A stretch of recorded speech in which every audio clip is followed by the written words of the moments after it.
Good morning, guys, and welcome to another Hotspur watch along here on Stateside Footy. And God damn it, man, I always get fired up for this. This has been an actual long week for me.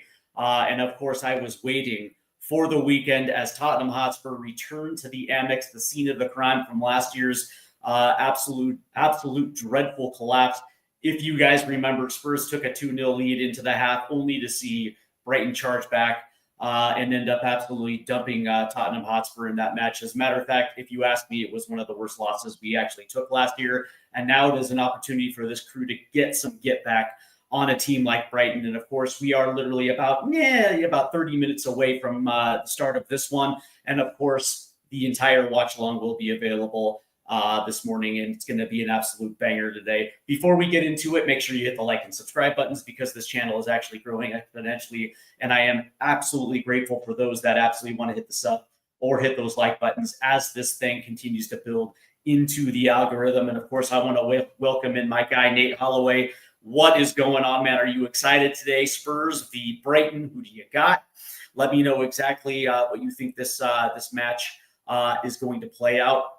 Because quite honestly, it's going to be an interesting one. And we have to talk about some of these lineups today because Thomas Frank has made some rotation. And of course, if you guys were watching just a few minutes ago on the Irish Hotspur, I did mention this might be an opportunity for Destiny Ndoji to come in on the left side at that left back position. Me personally, I thought this was going to be an opportunity for Jet Spence to move to the right because of Matoma. But that being said, Pedro Porro is going to be in this one. So let's go ahead and take a look at this lineup. And of course, in the back, it's going to be Vicario, like it always is. The back four is going to be Doji, Van de Ven, the captain, Cudi Romero, and on the right side, it's going to be Pedro Porro. The double pivot of Palhinha and Rodrigo Betancourt with Lucas Bergvall at the 10, and a front line of Wilson Odobert, Richarlison, and Mohamed Kudus. And this is an interesting one, right? Because I actually thought this might be the rotation for a guy like Rodrigo Betancourt. Of course, I think he played the entire 90 in that 1-0 victory over Villarreal in the Champions League. And I thought this potentially could be an opportunity for a guy like Pap Sarr to jump into the starting 11 and give him a little bit of rest as we look forward to Doncaster midweek coming up. But that being said, the need to be a little bit more direct through the middle of the park. Obviously, that's why Betancourt is in. And of course, you have a guy like Palhinha, who actually, I think he only came on for 20 minutes in that Champions League match. And so now he is in as well, too. And understanding having that back three of Van de Ven, Romero, and a guy like Palhinha, who does nothing but puts out fires. Is, obviously, dude, that's rock solid. It's rock solid to the point where even a guy like Vicario hasn't necessarily been tested. And of course, you look at the clean sheets that this back line has been able to produce. Obviously, something is going right. So when I look at this lineup and I try to break it down, there are a few intriguing components to this one. The first one being Lucas Bergvall. And the interesting thing about this is we heard Thomas Frank talk a little bit about this in this press conference. Lucas has I guess you can say he has the knack to be a little bit too ambitious, where he kind of gets caught out. But that being said, as I watch Lucas Bergvall continue to develop, that's where the intrigue is, because when you look at his last couple of matches, I think he's got a goal and a couple assists, which leads me to believe that the vision is starting to develop a little bit. But that being said, I still think that personally, he's more of a box-to-box. But that being said, that's where the intrigue comes in, because that being said, you look at the way that he plays the 10, and you see those inside runs into the box, his ability to put himself in space. That being said, man, I kind of like it a little bit, man. I really do. One of the things I like about it is the fact that, he seems to be in the right positions. But that being said, when you also look at the fact that Xavi gets moved to the bench for this one, there also could be a situation where this might be the match where Thomas Frank starts to introduce Xavi at the 10 at a later point on this one. The other thing, though, is Wilson Odobert on the left. And for the second straight Premier League match, Thomas Frank has decided to go to some of his peripheral players and giving them the opportunity to, to essentially give Thomas Frank something else to think about. Against West Ham, it was Matisse Tell that got that start up top. And of course, Matisse was unable I guess you can say, separate himself to the point where Richie came into that one. And all of a sudden that, that position looked a little different. Now this week it's Wilson Odebear. Now I will say this about Wilson. I like him. I see the top end talent. I see the ceiling. And what I will say, and this might be a little controversial, but that being said, he gives this team more on the left than a guy like Brendan Johnson, who gives you, obviously he gives you the goals because all he does is float to the, he floats to the back post, and he seems to be put himself in a position for tap in goals. But that's essentially the only thing he gives you. He doesn't give you the confidence going up 1v1 against outside backs. And of course, he doesn't track back, which would put a little bit more pressure on the left back. And of course, today that's Udoji, who's now, in a position to grab a start today. So that's the reason, number one, why Brendan Johnson's not there. And the other reason is Matisse Tell, who, let's be perfectly honest, has not shown the ability to be able to play at that position consistently. He gets in a position where he feels like he has to play hero ball, misses overlaps, doesn't necessarily seem to have the touch or the vision to necessarily play at that position. Outside of top end speed, that's pretty much all he has. Where you have a guy like Wilson Odebear, who at this stage matches pace and physicality with a guy like Mohamed Kudus on the other side, and he actually is daring enough to try to go 1v1 against his defender. Now, the only thing that's missing from Odebear's game is that finishing quality, which, if you ask me, that is going to come. And I think we've seen at times Wilson Odebear can be a game changer for this team. But this year, not so much, because he hasn't necessarily gotten the minutes. So this is an opportunity for a guy like Wilson Odebear to, essentially, leave his mark and give Thomas Frank at least a little bit more confidence that he actually can be counted on, not only to start, but also produce, but also potentially work his way into that fixture on the left-hand side. Me personally, I think that's going to get upgraded in January anyways, but at least, you have somebody that you can have confidence in and being in a rotation on that left-hand side, because there's going to be a lot of rotation as the season continues to move.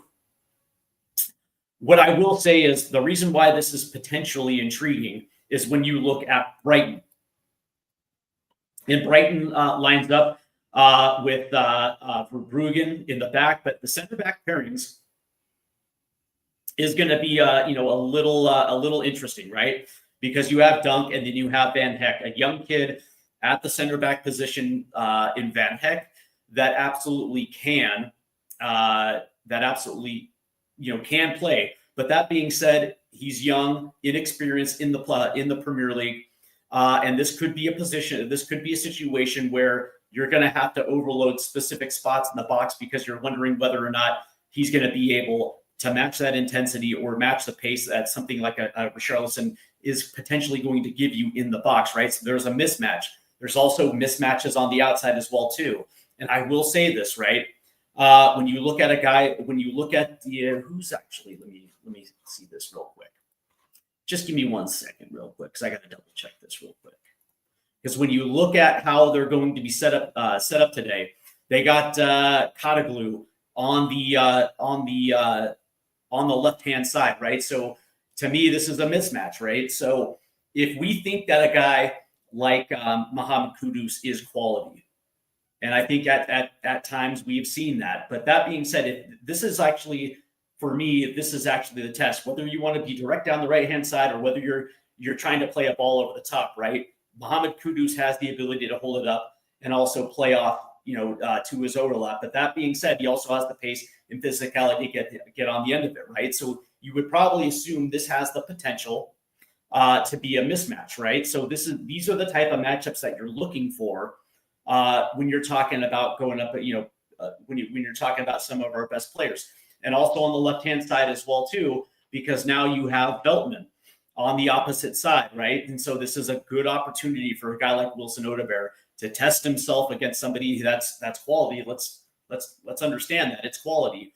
But that being said, you would like to see this to be a potential mismatch as well, too, right? The one thing that The one thing that I want to see more consistently is this team not being one-dimensional, because there are times where we get into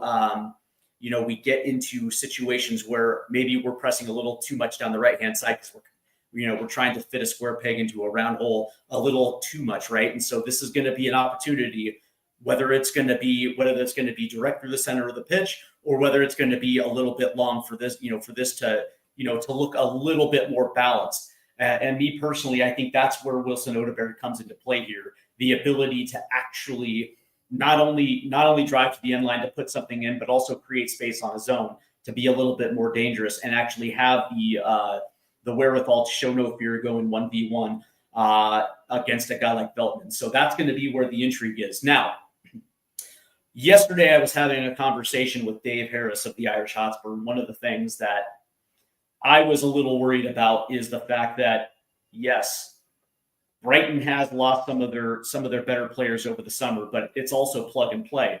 They almost play this weird Moneyball type of, they play this weird Moneyball type of game where it's usually the next man up. But the thing that has me a little worried is the fact that Fabian Hürzeler is a very good coach, and he has coached this team to have supreme confidence. They're going to be up for this one, and they're going to be up for the challenge, right? And the way that they press has me a little concerned, because we saw this against Bournemouth a little bit, where we were a little too one-dimensional trying to build out the back, and of course they just sat on it. And it was, at least for a good 60 minutes, it was hard for us to try to build up out of the back, because it was just kind of a relentless press until eventually they took their foot off the gas pedal and they gave us possession, and we couldn't break them down, right? That's my biggest fear from this one, right? It's the ability to not only play out the back, but also if we're in a situation where there is nothing but a constant press, the ability to send guys forward and try to, have those 1v1 aerial duels a little bit down the pitch, right? So it's going to be interesting to see exactly if Thomas Frank has learned that lesson from the Bournemouth match.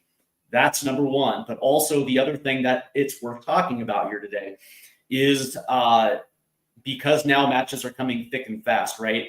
What is this team's ability to recover?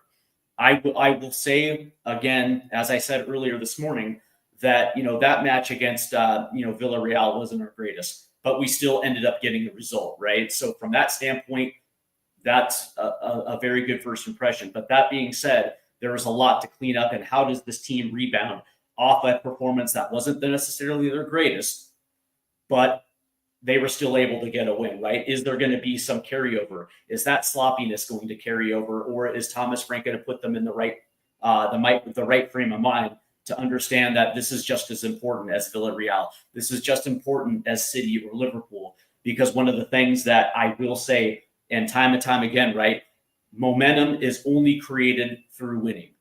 Winning breeds confidence, and this is an opportunity for us to continue this Premier League train a little bit more, because again, this schedule doesn't necessarily turn difficult until we hit November. There's a lot of opportunities to pick up 3 points, and this is just a part of the process.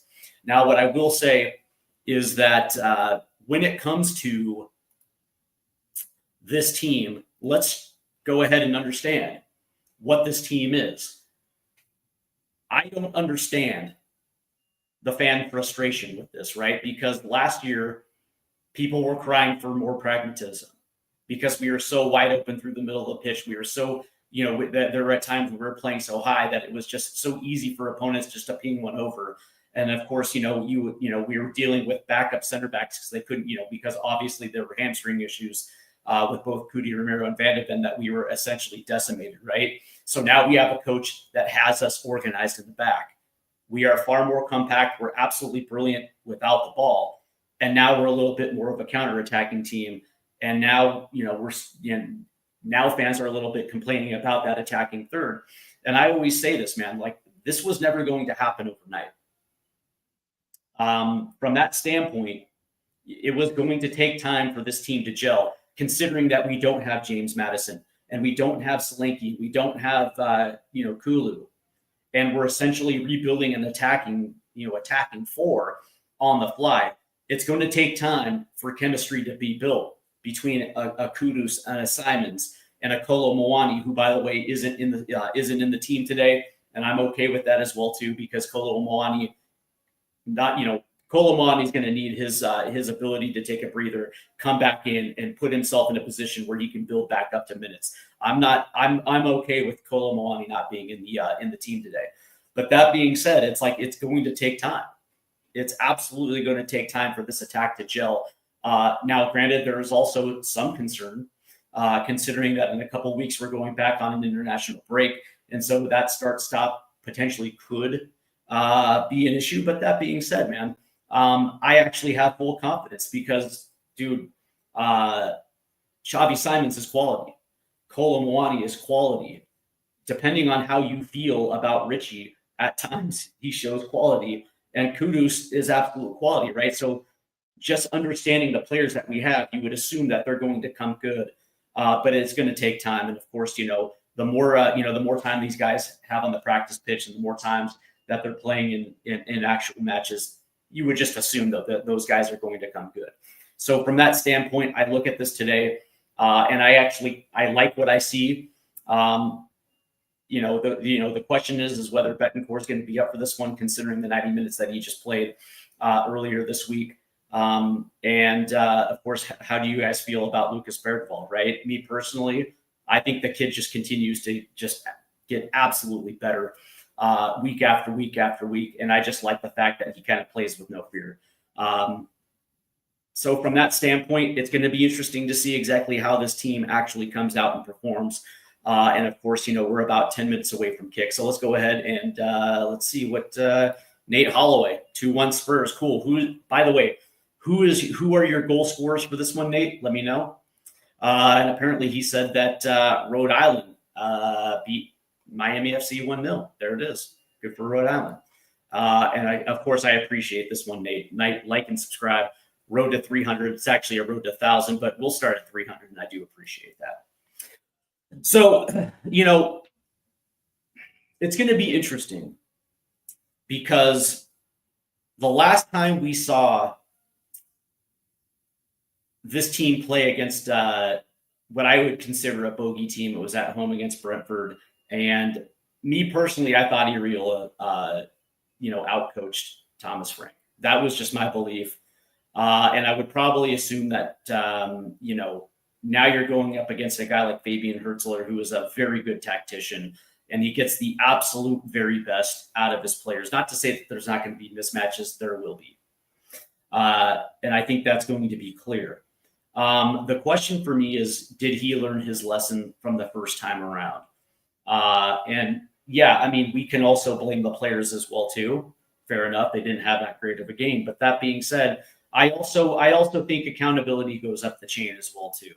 And I thought, leaving Pedro Porro out there on the right to essentially get embarrassed with a guy like Semenyo was a red flag. And now today it's Matoma.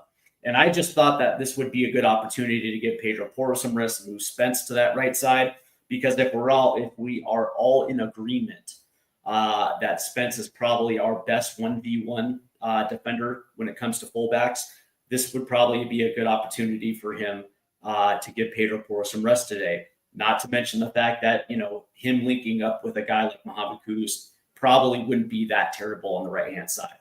Of course, that's not what we're seeing.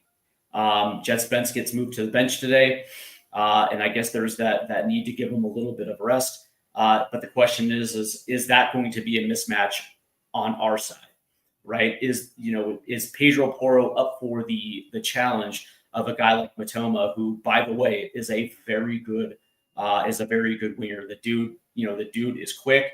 He's got pace. He can run in on the ball. And if you've noticed the way that Brighton has played, there's a lot of direct passes through the back channels to allow a guy like Matoma to get on the end of it and wreak havoc, right? So the question is, number one, is Pedro Porro up for that challenge? That's the first thing. Number two, how important is João Palhinha going to be today, right? Because that's the guy that puts out those fires. And it's not necessarily the issue of Romero shading over to protect his backside, but it's also that space, that in-between space. Excuse me. that doesn't allow those through balls to get through.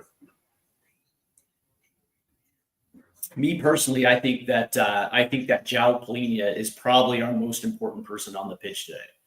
And I said it at the top of this one. For as good as I love, Van de Ven and Romero, and by the way, I still think that potentially could be the best center back pairing in the league. Certainly, I think they're a better center back pairing than Vertonghen and Arderwell. But that being said, none of it necessarily happens unless you have a wipeout six playing in front of him.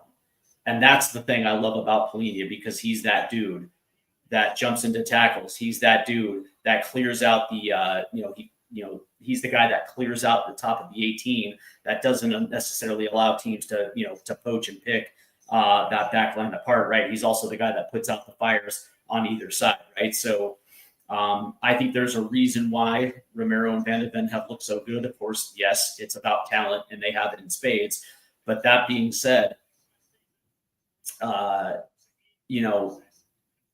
that dude playing in front of them has made the world a difference, and it's completely changed the trajectory of how our defense sets up. So, man, oh man, I'm curious to, me personally, I'm curious to see,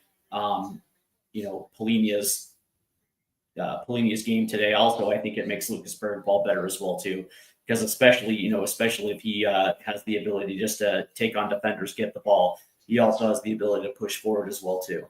Nate Holloway checks in. He says Richarlison and Sarr gets the goals today. That's interesting. I actually had my goal scorers today. I had Bergvall and Xavi getting his first goal. Xavi coming off the bench and getting the game winner late. I think that's kind of where I'm leaning to. I'm leaning a 2-1 victory as well too. We have our goal scorers a little differently, but that's a good shout though. And usually when Richarlison scores, it's usually early, and that's kind of why I like that shout, right? So it's going to be interesting. Checking, by the way, before we get into it, checking in the Premier League table. Liverpool looks like they're up to 15 points now, and it looks like Liverpool does what Liverpool does. And I believe what I think they've already played, haven't they? Let me double check this real quick. Just give me 1 sec real quick. Let me double check. Yeah. Let me double check real quick. Yeah, because I think there was a brouhaha. Yeah, Liverpool beat Everton 2-1 already today. And it looks like Burnley is hosting Nottingham Forest today. West Ham is hosting Crystal Palace. Let's go Palace. Wolves host Leeds. United host Chelsea. Fulham hosts Brentford. Let's go Fulham. And Sunderland hosts Villa. Let's go Sunderland. And then, of course, tomorrow, Bournemouth hosts Newcastle, and Man City is at the Emirates taking on Arsenal. And by the way, Arsenal can go to hell. 100%. And, so right now in the table, it looks like Spurs are chilling nice and comfortably in third place on 9 points, tied with Arsenal and Bournemouth. But that being said, right, this is the opportunity that I keep talking about, right? When you look at the schedule, these are the type of matches where you take your 3 points. It doesn't have to be pretty. We saw that in the Champions League, right? That's the thing that encourages me the most, is the fact that this team can look bad and still still has the ability to deliver a result. And maybe that is the case today. But that being said, these are the type of matches. Like, if you want to put yourself in a position to be considered as a challenger for the title, these are the early season matches that you got to pull the 3. And listen, man, I understand there's going to be a lot of brouhaha over potential rotation, but we also have to remember that this team is competing on all 4 fronts. And so you're not going to take a team like Doncaster lately coming up, right? You're going to set yourself up, potentially to get that result as well too. And so there's going to be certain opportunities where you're going to have to rotate. And today is certainly looking like it's going to be that one. The interesting thing is, for me at least, how is Xavi going to be deployed today coming off the bench? Because me personally, I think I don't necessarily like him on the left. I understand why he's been playing on the left, just considering the lack of class and talent that we have on the left, and because Bergvall's kind of been able to hold his own.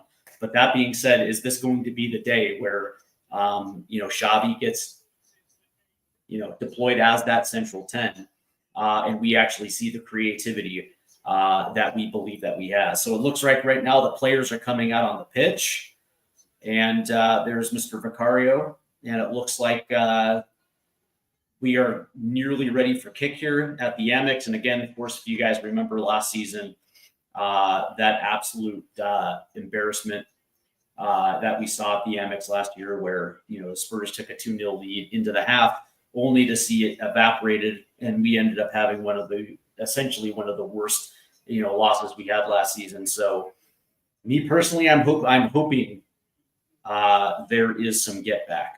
But that being said, man, make sure you hit the like and subscribe buttons, because as my good buddy Nate Holloway in the chat said, that yes, there is the road to 300, but really it's the road to 1,000, as this channel has actually exponentially grown over the course of the last couple months. And I do thank everyone that has absolutely hit the sub button. But that being said, I'm also going to be grateful to the future subs that come in.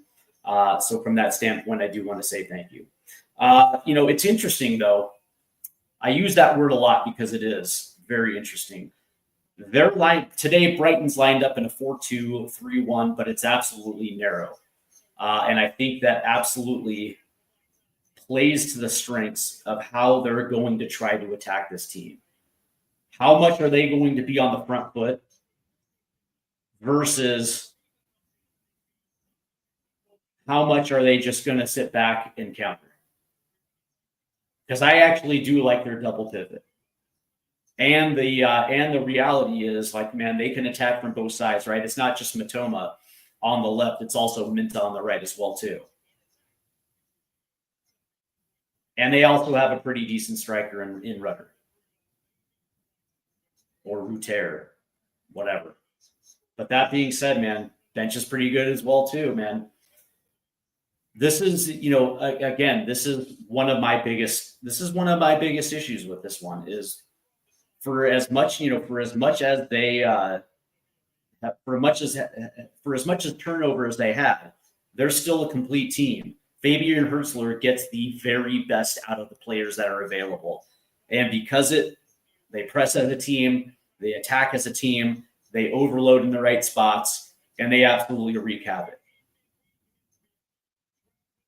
That actually has me a little worried today.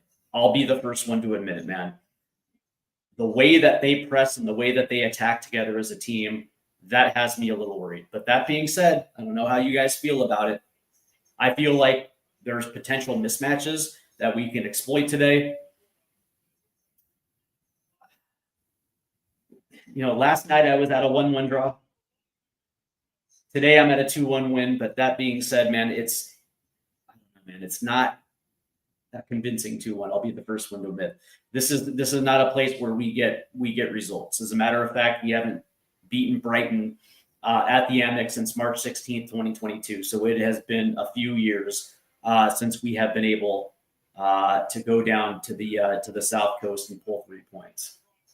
But that being said, we also didn't have Thomas Frank, who, say what you will, man, has this team absolutely organized. But we are certainly close to kicking this thing off.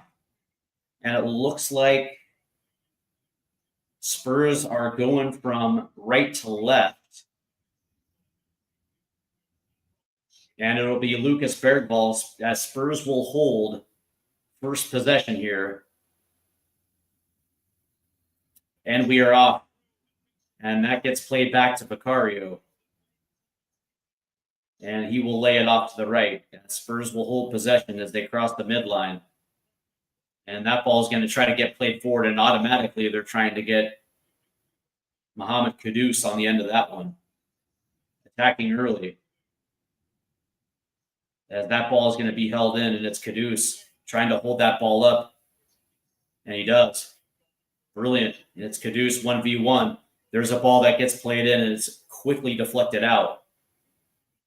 And now here comes Brighton. And that ball's a little too far in front, as that was intended for Rudder. As that goes out, so it'll be a Spurs throw in here. As that ball gets played back. And it's Van de Ven. Here's Udoji. As Udoji is going to try to play one forward. And there's just nobody there. Except for the keeper.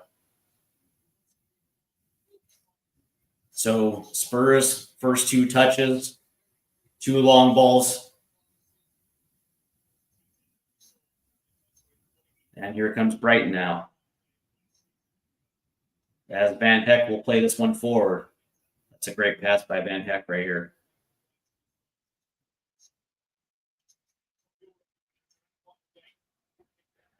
As they try to work it deep off the right-hand side, and now Van Heck is going to have to go back to dunk. That's good pressing right here by Spurs. And that's exactly what you want to see from Spurs. You want to see tight pressing, force Brighton into mistakes, show the exact same amount of intensity as we're going to see from Brighton, as that ball is going to get turned over, and Spurs will control possession here. That is Van de Ven, as Spurs are playing around down the left-hand side, and it's Udoji. And here's Odebear. As Odebear now has to play it back, and it's Vicario.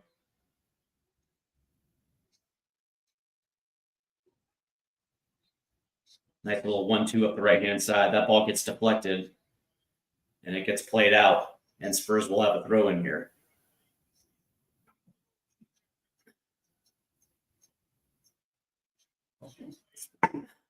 This is a good test for Spurs.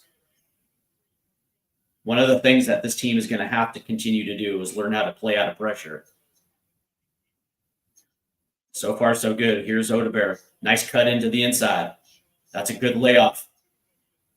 And it's going to be Udoji, who does get around the edge to beat his man. Plays it in. As this Betancourt. Here's Odebear. Nice little tap forward to Udoji. Ooh, to the backside. Here's Caduce. Caduce tries to get around. He's going to have to lay it back off. There's a ball in from Porro to the back post, and that's going to be deflected out. And it looks like Baleba was there to deflect it out, but this looks like it's going to be a Spurs corner here.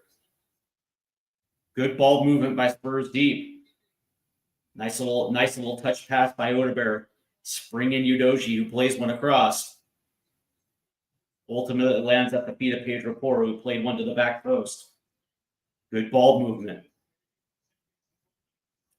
So far, it's clean. And it will be Pedro Porro taking this corner.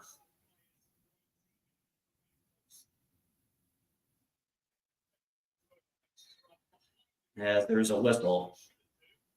Right before Pedro was going to take his corner, looks like Lucas Bergvall gets put on the naughty list here.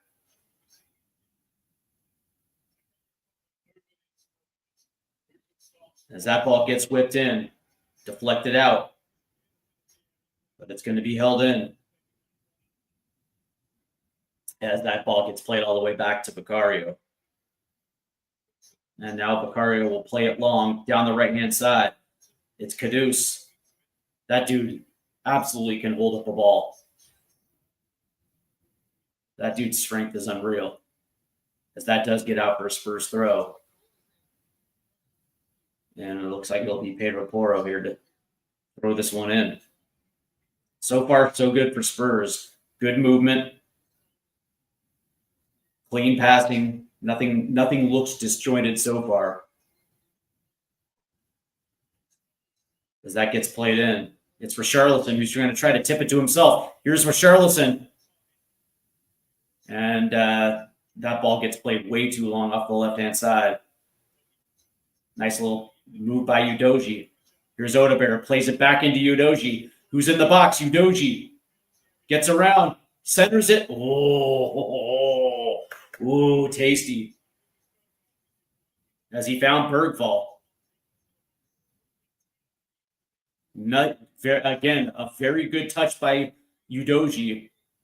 And it was Wilson Odebear who played Udoji in on an inverted run. Great play by Udoji. And it looks like that gets played out. And it'll be a Spurs throw in deep. And it's Lucas Bergvall who's going to play this one in. Here's Bergvall. That's going to get deflected. We try to play one in. And it's Odebear who's got to play this one out.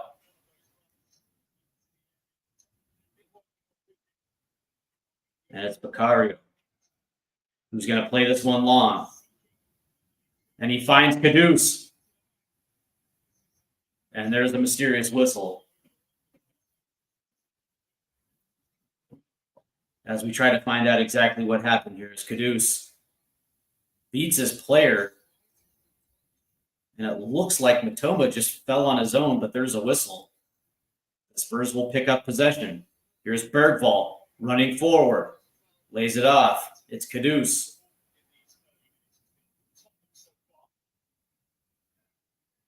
And now it's Palhinha. As that gets played all the way to the left, here's Wilson Odebear. Trying to cut in. Oh, and Wilson got beat. Oh, man, he got bullied off the ball.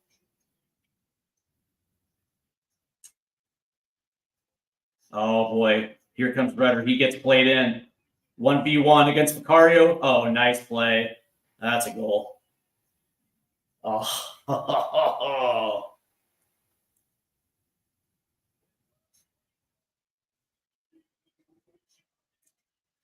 That was beautiful. 7 minutes in, actually it was Minta. 7 minutes in, Spurs get caught out.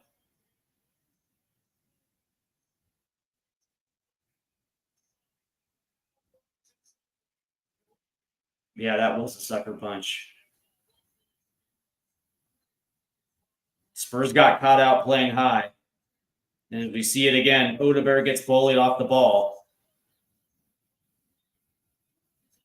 And it looked like it might have been Van Heck, who finds some space.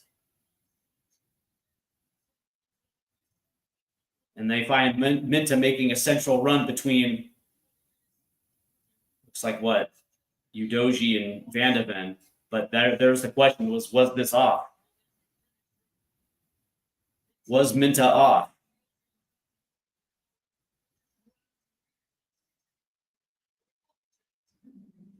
As this thing is going to be checked here. You know, the interesting thing, though, is there's a case. Was Minta lined up off sides as that run developed? And apparently not. It's waved off as play resumes.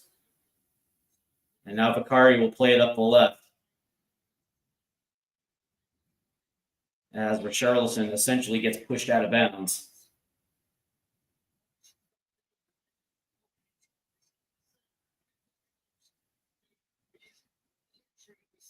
Yep. And Minta was definitely onside. Unbelievable.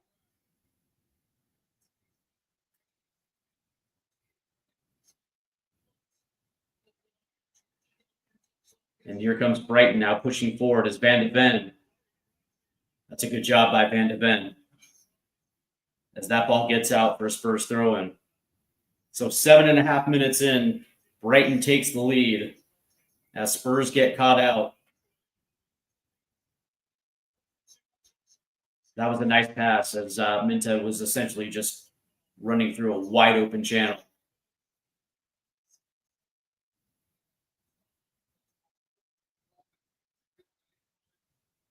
As that one's going to get played forward. Now it's going to be headed forward. It looks like Spurs here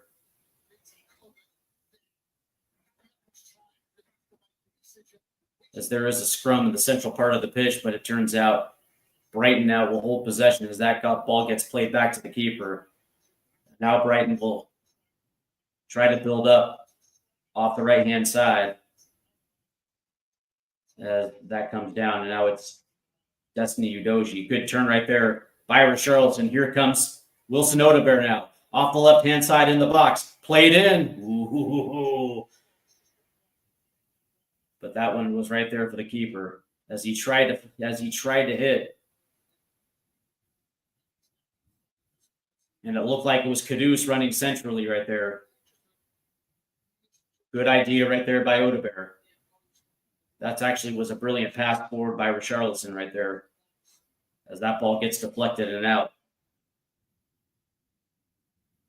So Spurs concede early.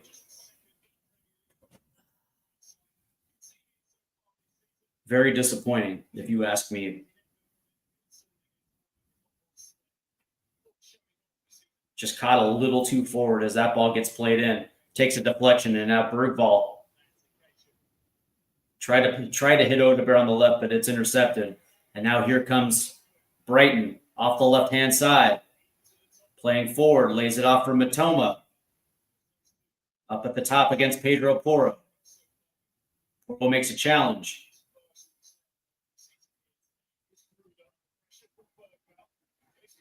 As it goes back down to Van Heck, who immediately goes centrally. Here's Matoma off the left against Pedro Porro. That gets played back a little bit. Oh, nice give and go. That ball's going to get deflected. It looks like this might be a Brighton corner.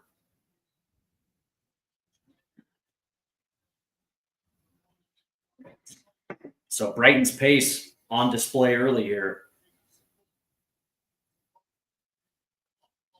You know, the question is, does this team have the ability to have short-term memory, to erase the goal, and to keep pushing forward?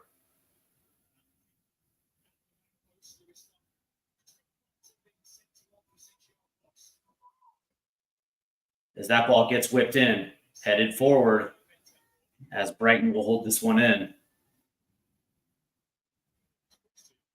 And it looks like Baleba had to play this one back.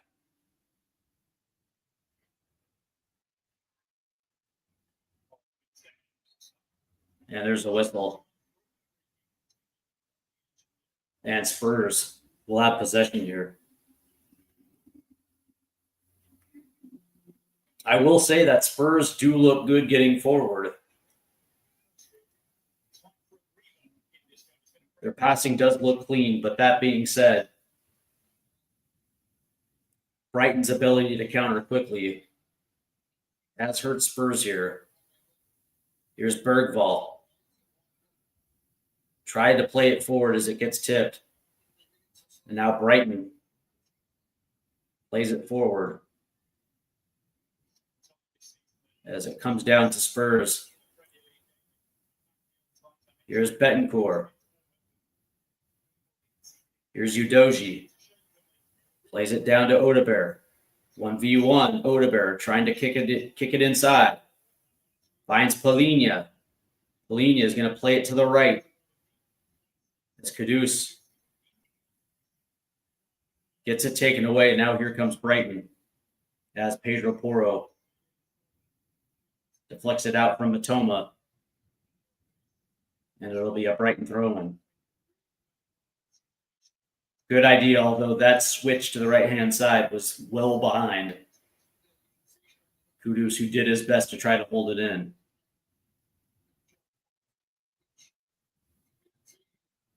And Cudi Romero is going to have to play this one back to Vicario.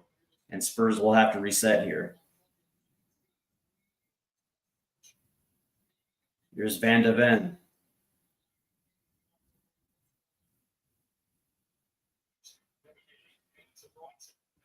And it looks like Romero had to play it back to Vicario.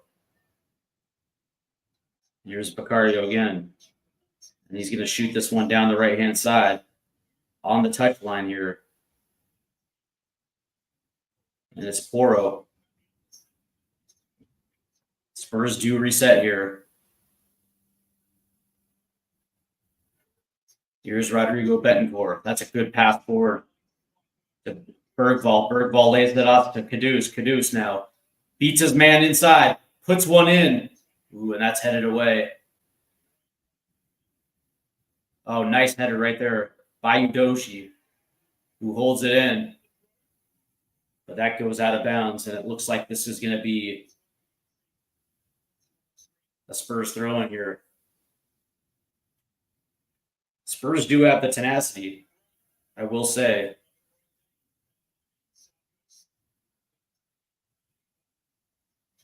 They are winning battles. They are getting forward. They are beating their men around the corners. That one's going to get played forward. As he finds Bergvall, and he can't keep it in. That'll get out. It looks like it'll be a goal kick for Brighton. But again, they are taking chances, playing it forward deep. Spurs are getting into very good positions, but it's that final pass to the third. On a few occasions, Caduce has looked good. On a few occasions, Destiny Udoji has looked good, challenging in the box. It's finding that final pass that has been a little bit of a problem. But that being said, we're only 16 minutes in. But that being said, Brighton was able to take advantage a little bit, getting that goal. Here's Udoji now. Oh, nice play right there.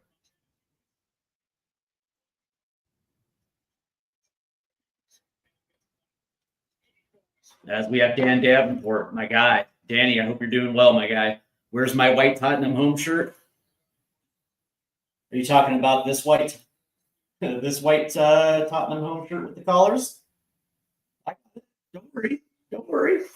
Yeah, I got an at a Bayer shirt. As Spurs hold possession, that's a nice little touch right there.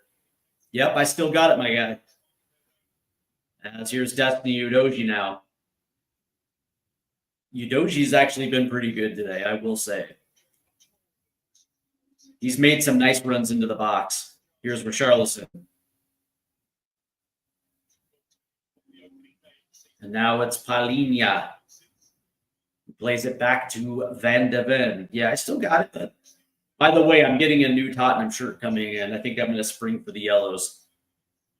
I kind of like the yellows. That ball's going to get played over the top. Ooh, and it was Kudus again who beat his man. Didn't really have much there into the box. Is there any news on John Textor making any bids to buy Sheffield Wednesday? Great question. That's a nice ball forward. And it's Minta, 1v1.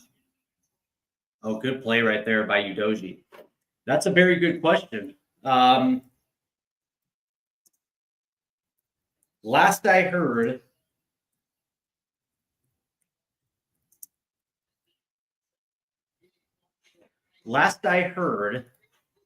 that he was looking to make that bid. Now, whether or not he's actually made the bid, that has yet to be determined, but it looks like he's looking for control of a team. And I think it actually makes sense considering he probably might be able to get Sheffield Wednesday, just considering the state of affairs that Wednesday is in right now, which is not a good, by Sheffield. Yeah, that's what, I know. Not sure. I know what you meant. Considering that he had that failed attempt to get Steve Parrish to sell his Palace shares, that didn't go over. And then, of course, the brouhaha at Olympic Lyon, that didn't work out for him as well, too, as he got pushed out there, too. So he is looking for full control of an English club. And when you look at the state of affairs at Sheffield Wednesday, which is bad, it's bad. It makes sense that maybe a guy like Textor might try to buy it. That's a nice little through pass right there. As that ball gets played to the right. Gets over the head. Here's Caduce. That ball's going to get played in. Ooh! Oh, Polinia made it. Oh, here comes Brighton now. Brighton. Oh, he plays it. Oh, good vision right there by Vicario to break that one off. Again, Brighton on the counter. That speed's deadly. Here's Odebear now. Plays it forward for Richarlison against Van Heck. Richarlison closes in to the back post, and that thing is going to get all the way over for a goal kick. You can get old home and away Tottenham shirts cheaper prices on sites like eBay. Yeah, that's where I got this shirt. And I'm still looking for some retro Tottenham shirts. I was looking for a Gaza shirt or a Lineker shirt. Obviously I found the Dempsey Tottenham shirt right there. So yeah, you're absolutely right. By the way, have you noticed the despair that Sheffield Wednesday's in right now? Of course, I think they had a points deduction because they went into administration, and of course they're on I guess you can say they're on a transfer ban. The only thing they can get in are frees, and of course the free transfers have to be passed through the EFL. They have to get permission to sign them, and Sheffield Wednesday is in utter disrepair to a point where they probably get relegated. Here comes Brighton now. I'm telling you, man, Brighton's kind of a scary team. They play incredibly well. As Spurs try to press here, as that gets played all the way back to the keeper, as Richarlison now will try to engage as that ball gets played forward. Pedro Porro does a very good job as that ball gets headed back to Vicario. Here comes Bergvall now, pushing forward into space, and there's a whistle. As Redder can't believe it. As play resumes. Let's see if you can get a Tottenham home shirt with collars on when they're sponsored by Holstein and Tim Sherwood. Yeah, I was thinking about even trying to find I was thinking if I can find a Jurgen Klinsmann. That would be pretty cool too. As that ball gets headed back in. As Spurs hold it in, as Pedro Porro now will play it up to Kudus on the right-hand side. Going 1v1. Oh, that's a nice move by Kudus. Good, even better defense right there. Yeah, I was like, don't get me wrong, Tim Sherwood, getting a Timmy Sherwood kit. I was thinking maybe seeing if I can find a Waddle or a Gaza or a Lineker. That would be pretty cool. And he says, with Holstein. Yeah. Those seem to be pretty popular. As Brighton now will try to play it out of the back.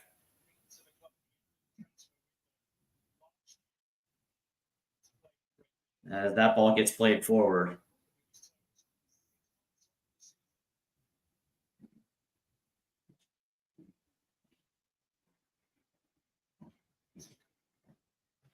As that gets laid off for Pedro Porro now. And there's the ball forward. He finds Richarlison.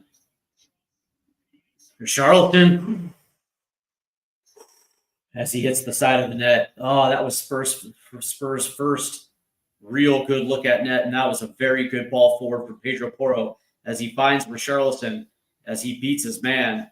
It looks like it was Dunk. Oh, it was Van Heck.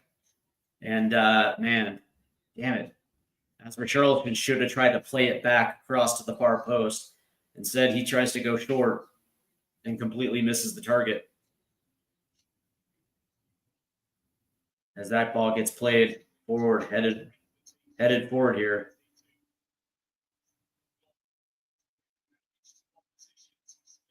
Oh, nice. As band defense, nice, man.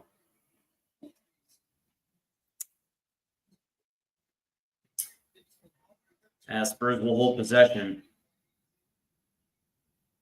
As Polina will play it forward. Here's Bergvall. as he lays it back to Pedro Porro, who's got space. He's going to play one in. Good job of heading it away from Brighton. As that ball gets played all the way back to Vicario.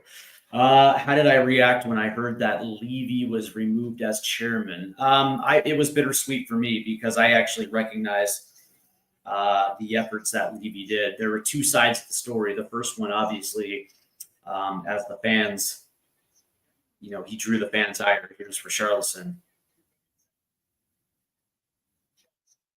As for Richarlison's doing a really good. Oh, he just got bullied off the ball. And now all of a sudden there's another ball forward in space.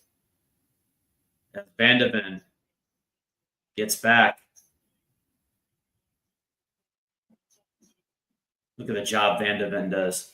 Closes off the entire side. As now Brighton's going to try to shoot direct, and that's good. That's a good save from Vicario as it was direct. But it's held in by Brighton. Yeah, it was bittersweet. That's a nice little give and go right there. That ball is going to go over. That's going to get skied over the crossbar by Gouda. It was bittersweet, man. Because on the one side, I understand exactly, the Levy out argument, right? 25 years in charge, only 2 trophies, not good enough, right? And there were moments where he showed a complete lack of ambition. But that being said, he was steadfast in his that ball's going to get played in and immediately get played out there. But it's held in. Good job by Polinia. As it leaks back out to Porro, who's going to play one in immediately. And it's going to drop. Here's Odebear. Oh, there's Odebear. Oh, that was absolutely fucking terrible.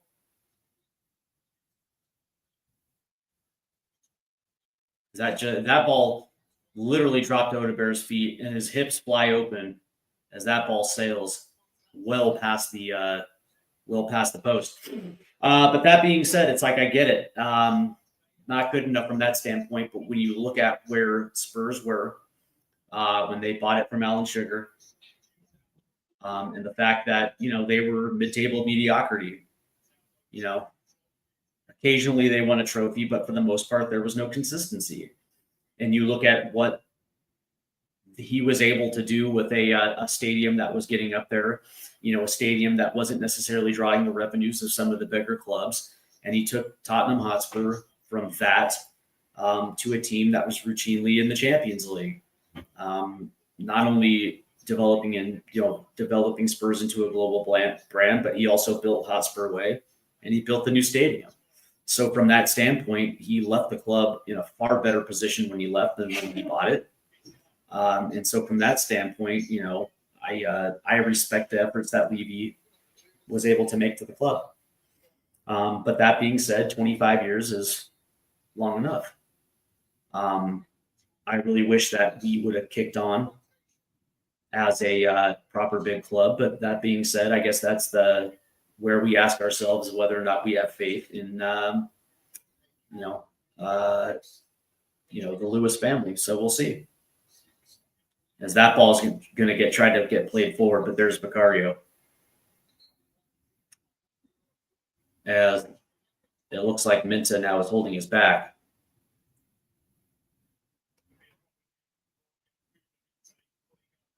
As we see this one, it was Minta trying to get it forward. Yeah.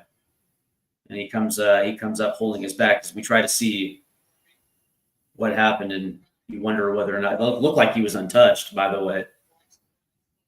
And you wonder if maybe he pulled a muscle, maybe, as he's still holding his back.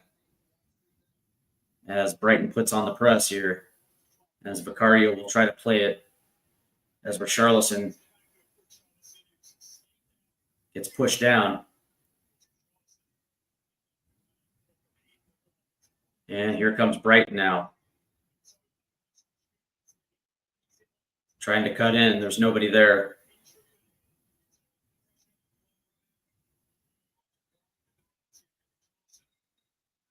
Spurs evidently Yeah, there it is right there as that ball gets turned over. And now it's going to get held in by Brighton. There's a shot. Oh, it's a goal. Oh, what a shot. What a goal. And Brighton now takes a 2-0 lead. As it looked like Polinia had won the ball back, tried to play it forward, as it was absolutely taken away. And that shot was an absolute cracker into the back of the net, but Richarlison's still down.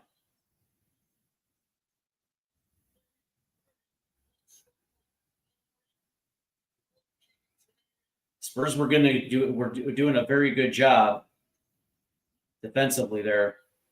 And it looked like it was Bergvall that actually got dispossessed there. That was a hell of a shot right there. God damn.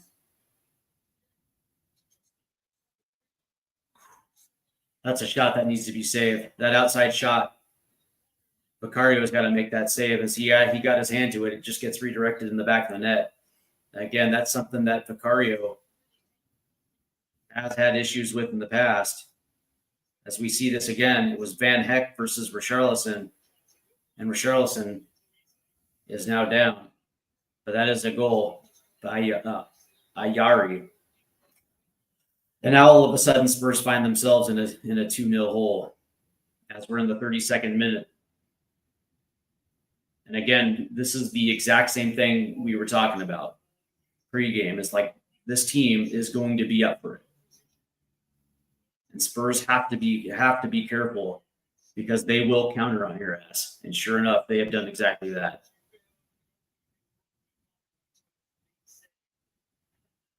And you wonder whether or not this team was set up correctly. But that being said, I'm not going to be at the point where I'm going to, blame Thomas Frank at this one. Oh, that was a nice little ball that was almost dispossessed right there. Yeah, as Bergvall got dispossessed right there. Let's see. Blackburn Rovers can also do with new ownership. Are you surprised there isn't anyone in the USA not looking to buy the Blackburn Rovers? I'm sure that there are a lot of, as Richarlison's going to try to play one in, there's just nobody there. But it lands at Betancourt. Here's Udoji. And there's nobody there. Nice play by Udoji. He's going to try to turn. He plays it in. Ooh, that gets deflected away by Van Heck. And it'll be a Tottenham corner. That being said, there's a lot of Americans that are looking to get into English football. There's a lot of consortiums out there that are looking for good deals when it comes to buying, English football clubs. Would it surprise me? Am I surprised there isn't anybody yet? No, not really. But that being said, I'm sure as the months go on, also this could be something that John Textor could get into as well, as that ball is going to get played in, and it quickly goes back outside. Would you be surprised if if Textor can't close the deal on Sheffield Wednesday? Would he be able to get a team like Blackburn Rovers? There's going to be plenty of opportunity for American investment as the Spurs will retake this corner. So that ball gets whipped in and it quickly is headed out. Spurs are trying to hold it in. Oh, and Bergvall, as that's going to get out. Let's see. Can I see Michael Bloomberg making a bid to be nomination for the Democrats to take on maybe JD Vance? I don't know, man. To be honest with you, I don't know. And I don't know, man. One of the such a good goal. One of the things that that right now the Democratic Party in the United States is a steaming pile of dog shit right now. That's a good over the top header right there. And now looks like Odeberg collides. Zavia, that goes out. But that being said, that it's going to take somebody that's going to be young, that's going to be energetic, that can actually rally the base. And I just don't think that the Democrats have one of those people.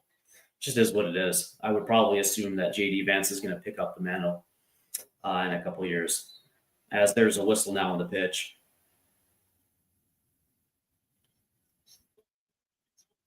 And now Charleston's getting into a scrum down there.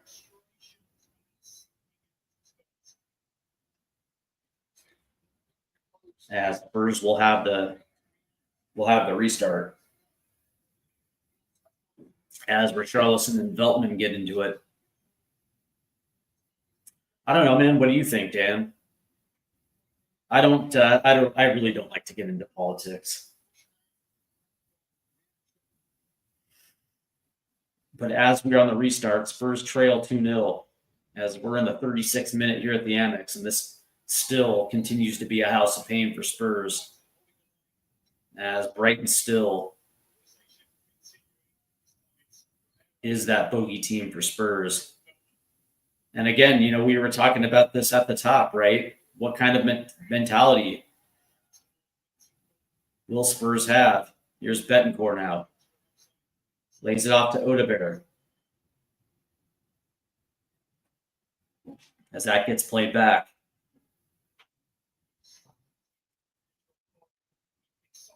And that cross gets taken away quickly by the keeper. And now here comes Brighton now. As that ball gets played forward. Oh, good defense right there. Very good defense right there by Spurs. As Richarlison tried to hold it in, but then again, he gets beaten off the ball again. As Brighton is absolutely bullying Spurs in this first half. Their counterattack is clean. Their physicality is doing what it does, man. Brighton came ready, and this is exactly what we were talking about at the top of the show. What was the mentality that Spurs are going to come with? Did they learn that lesson against Bournemouth? So far, the answer is no.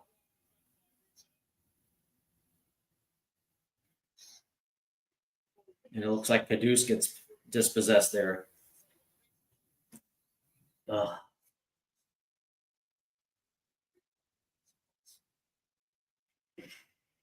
Van Dam report is now asking, let's see, your beloved 49ers. I don't know, man. I don't watch. I'm not really big into American football, but sure.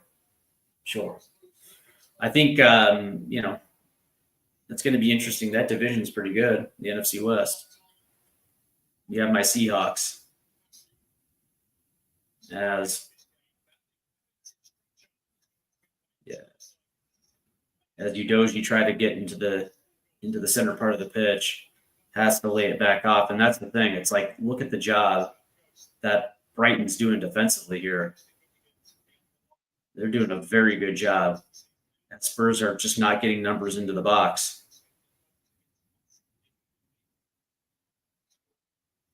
Here's Van de Ven.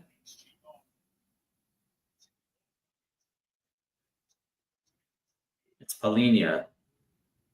That's going to go out right. That's a good ball in to Lucas Bergvall, who plays one in, but there's nobody there except for the keeper. Good movement right there by Bergvall to get into open space. Tried to play one in. Again, there's just not a lot. There's just not a lot of numbers that are going into the box for Spurs.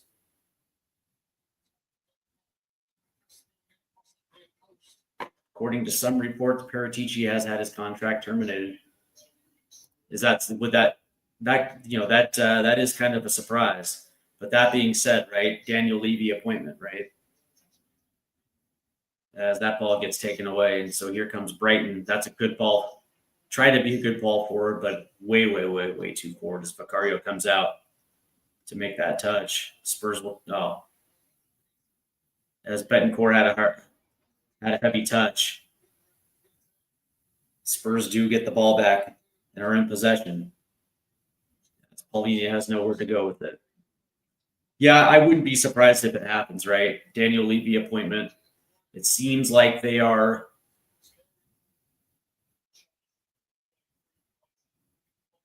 dead set on with Johan Lang. That's a good ball in. Oh. As we look at this again, good ball movement. That was a good run into the box right there. As that one, again, looking for Richarlison centrally. And there's just nothing there. So this will be another Spurs corner. Spurs have not necessarily had a problem getting touches into the box. It's unlocking that final pass. And again, good move into the box with space. But again, we just don't have a striker. As Pedro Porro will play this in. Back post, headed on. And that goes wide. As we look at this again, as that went back post and it was Richarlison, and he just couldn't get anything on it.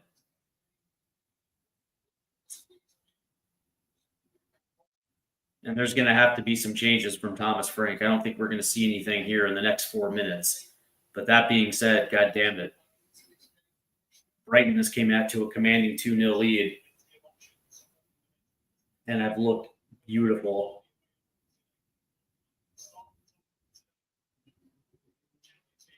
Their counterattack has been absolutely fluid. Their press has been fluid. That's a good ball forward into the box. Here's Betancourt. Lays it off. Here's Odebear. Shoots. Oh, there it is. And Tottenham gets one back. It's Richarlison.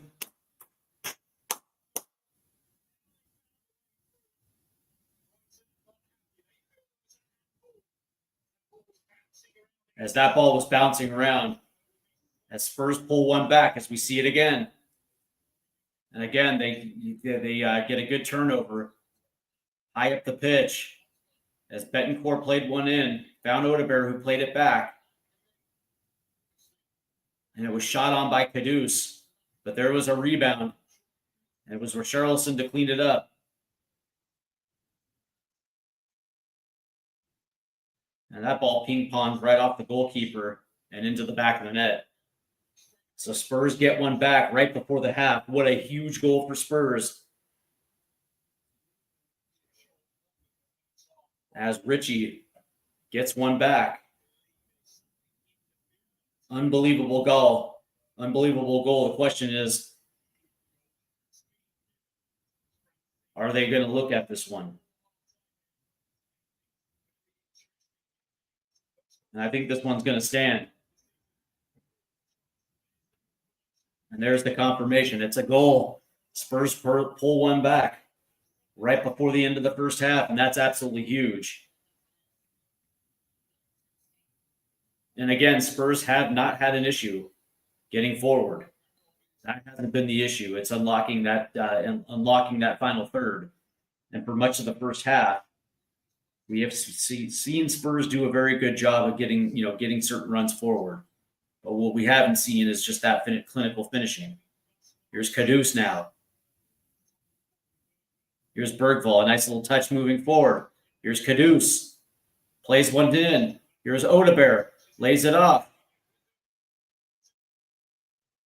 Oh, and there's a whistle against Betancourt.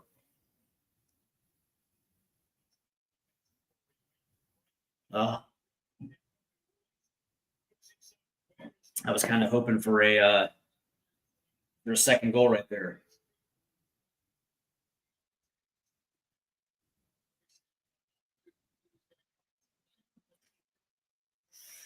I guess they're going to whistle him for a high boot.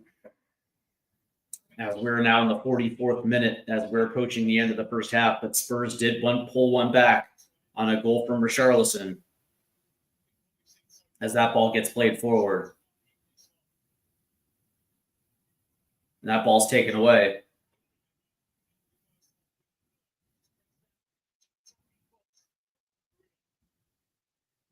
As Vicario now will play this one out to the right. And that one gets out for a Brighton throw-in. Pedro Porro couldn't handle it. 3 minutes of stoppage time here at the end of the first half. as Spurs are looking to get this thing even. And it's going to be a rudder. Good play by Cootie Romero. Here comes Bergvall. He's got space up the right-hand side. Try to play it forward. There's just nobody there. As Polinia makes a nice little sliding tackle right there, as that stops forward momentum for Brighton, who have, again, just unbelievable counterattacking in the first half. Physicality, essentially have been bullying Spurs off the ball. Cashed in on 2 very good goals.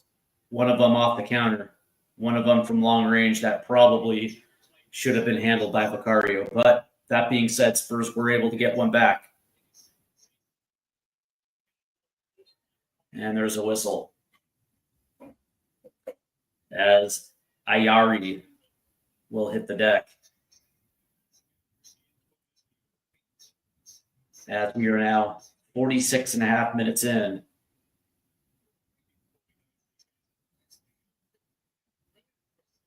And so far, this first half has played out, much of what I thought was potentially going to happen, right? You knew that Brighton was going to be up for it. This is not a team that suffers fools. And so the mentality had to be right with this club. And so far, for the best part of this first half, it's been all Brighton. As that one's going to get out, and it'll be a Spurs throw-in deep into their own territory. But that being said, man, I will say that there have been some bright spots for Spurs in the build-up. They have been getting numbers into the box. But not enough at times.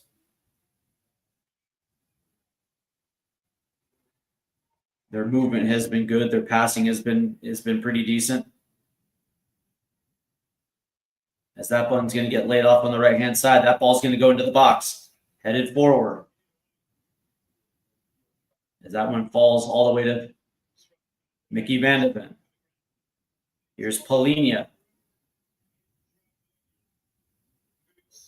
Kudus will play it all the way to the left. Here's Udoji. As it lands at the feet of Cootie Romero.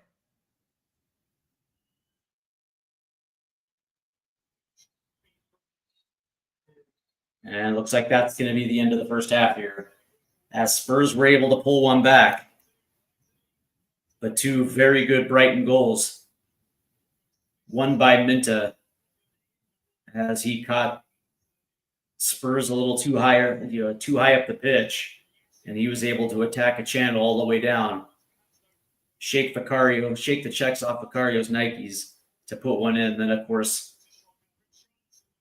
Yayi hit one from long range after Lucas Bergvall got bullied off the ball. So 2-1 Brighton.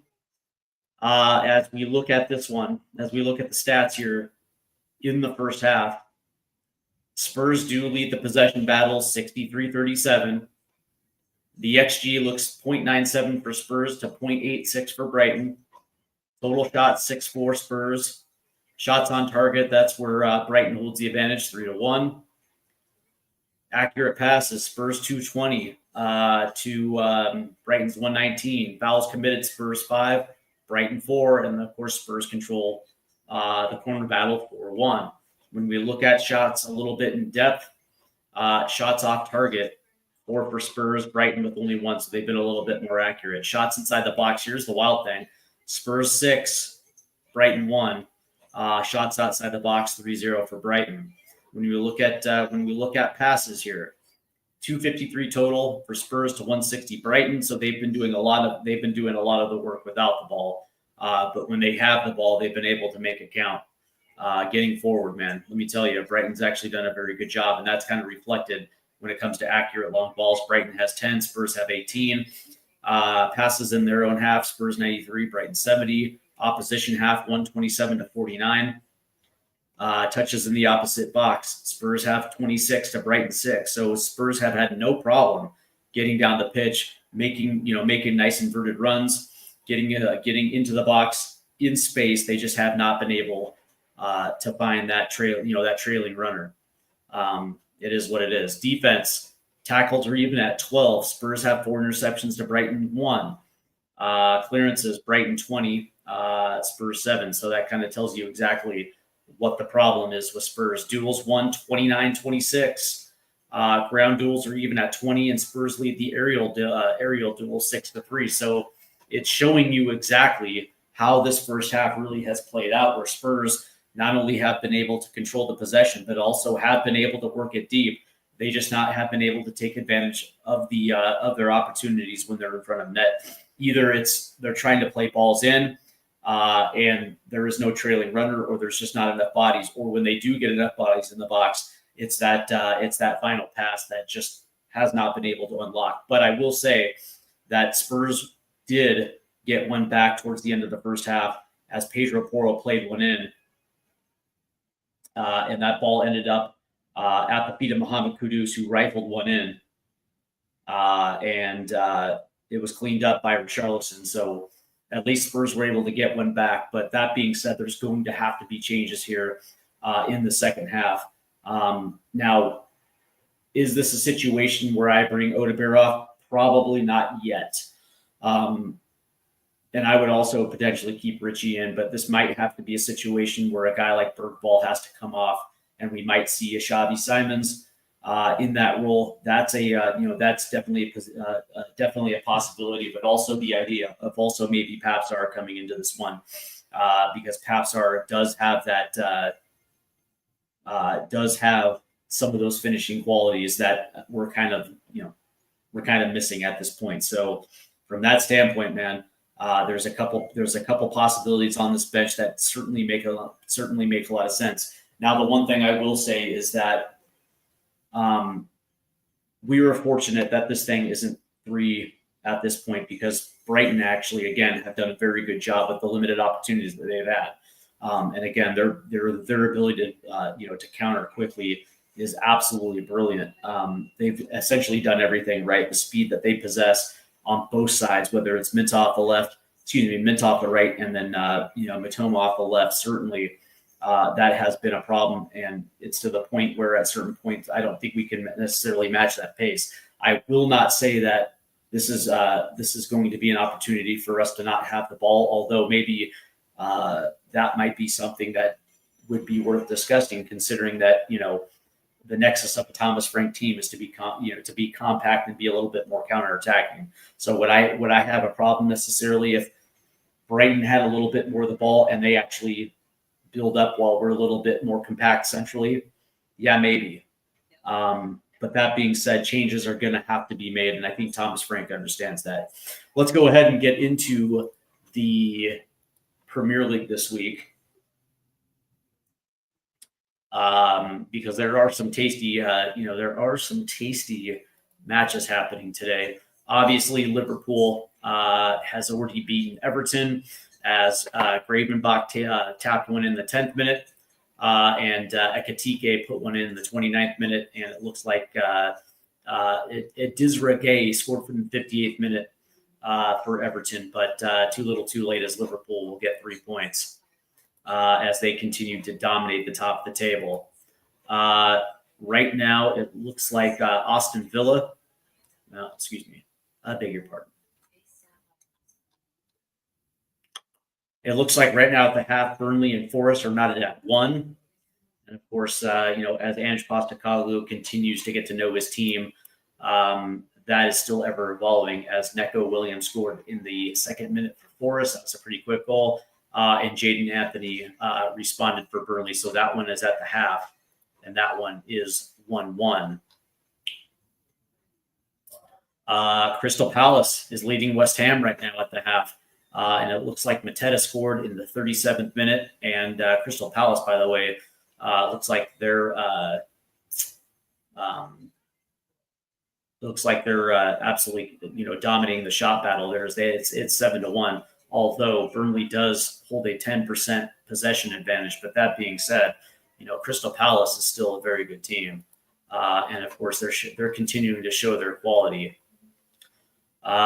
Leeds leading Wolves 3-1 right now at the half, and Leeds has gotten goals from Dominic Calvert-Lewin in the 31st minute, Anton Stash in the 39th minute, and Noah Okafor in the 45th, as it looks like Craigie scored for Wolves in the 8th minute. So this is a very good, by the way, very good result for Leeds, as they're going to struggle for points in the Premier League this year. So very good to see Leeds with a nice little comfortable halftime lead. Although that being said, you don't want to sleep on Wolves because they can come back and cause you problems. Later today, Chelsea will travel to Old Trafford to take on Man U. That's going down at 12:30. And later today, Brentford travels to Fulham. Go Fulham. Tomorrow at 9 o'clock, Villa will travel up north to take on Sunderland. Newcastle will go to Bournemouth. And Man City will take on Arsenal. So there are some tasty matchups. And by the way, man, tell me if I'm wrong, though. But Sunderland, I'll tell you what, man, Sunderland's been impressive. I've actually seen most of their matches so far in the Premier League. And I got to be honest with you, man, they look pretty good. They look like a team that are absolutely up for it. And I would be remiss if I didn't say that. I think that they have the quality to stay up. I think the yo-yo, the continuing trend of 3 up, 3 down is going to end the season.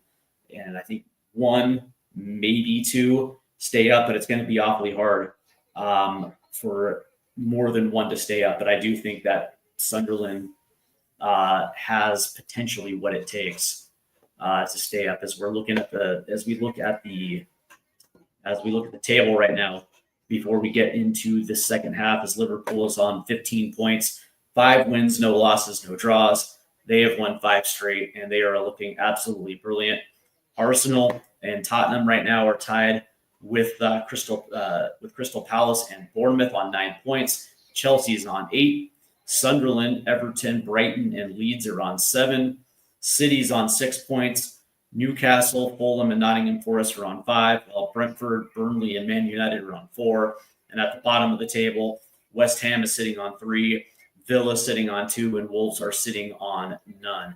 And again, we were talking about this just a second ago. If I think that there's quality enough for 1 to stay up, it's going to be interesting to see, because I actually think that both West Ham and Wolves are potential relegation candidates this year. And it wouldn't shock me. It would not shock me if 2 go down, 2 regular Premier League fixtures go down. Because again, man, West Ham just does not have quality.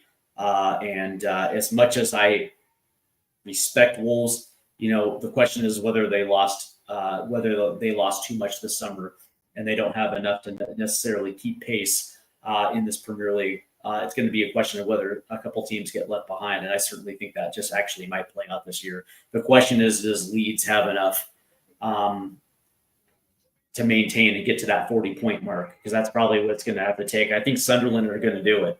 But the question is whether or not there's going to be another team that's going to have that capability. I guess the question is what those teams do in the January window. I certainly don't think Burnley's going to stay up. I have not been impressed at all with Burnley, so I think they go back down. But the question is whether there's going to be a couple mainstays that go down this year. So that's going to be interesting. All right. Before we get into the second half, do make sure you hit the like and subscribe buttons, because again, we are on a race to 1,000 subs, and we're inching close to that 300 mark. Of course, I'm eternally grateful for those that have have given me a follow. And as this channel continues to grow, man, we're going to have some really cool stuff planned out for you, especially this Monday, as we welcome Tactical Manager TV to the show to talk a little bit about the U.S. men's national team. So that's going to be a really huge show. And I hope you guys are around for that one. But getting into the second half now, certainly there is room to improve from Thomas Frank's side. Now, I will say that when you look at the stats, it does show you that Spurs are getting forward. This is not just an issue of possession. It's also an issue of touch, because they are getting forward, whether it's on the right or the left. They are taking advantage of these fullbacks. Mohamed Kudus has actually looked really good on that right-hand side, beating, what's his name? Beating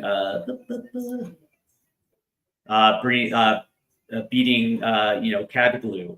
off the left, off that left hand side. Also, quiet as it's kept, both Udoji and Odebear are combining nice little 1-2s that is creating space and creating runs for Udoji to get in, creating runs for Odebear to get in, right? So they are beating their defenders off the edge there and getting in. The problem is every single time they try to do that, there is no secondary runners, right? So there's no Lucas Bergvall that's crashing.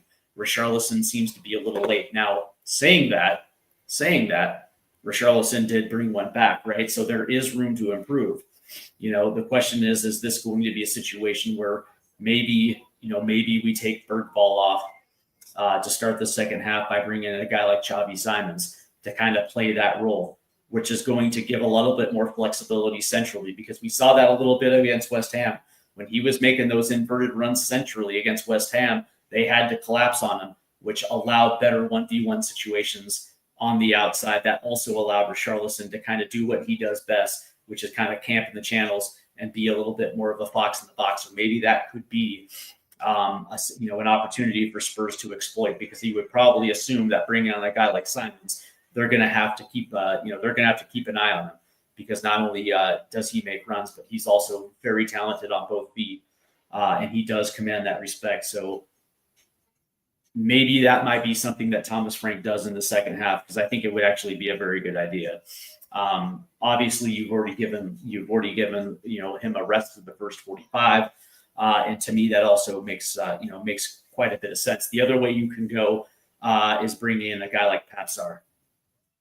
Papsar's got that quality that you can't ignore, right? So again, there's a couple different options that Thomas Frank can do.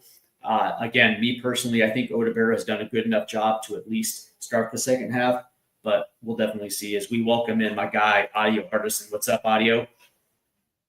He says, big up, Steve. We're doing it the hard way.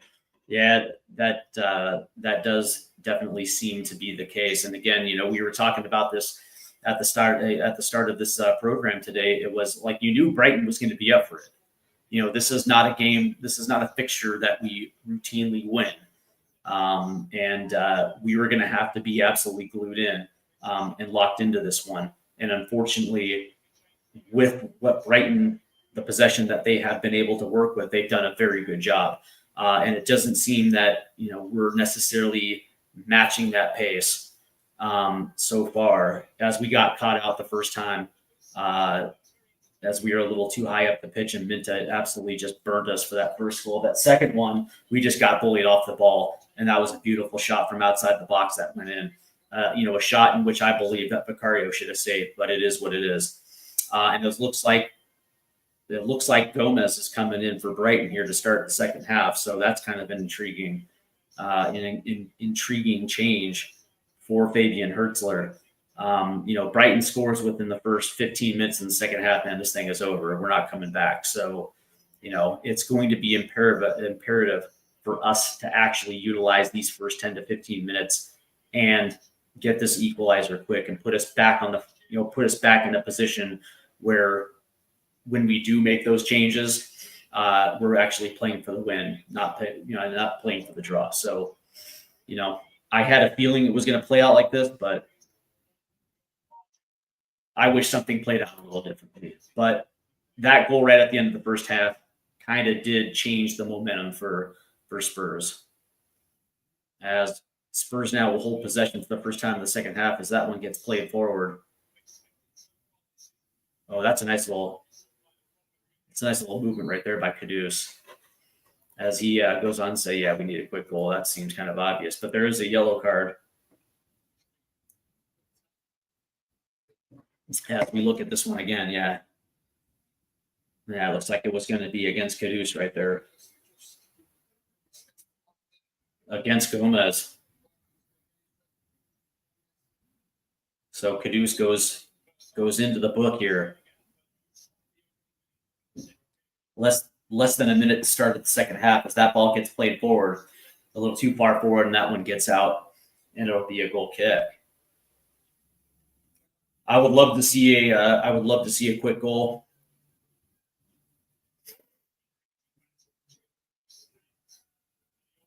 More than that, I want to see a little bit more from Lucas Bergvall.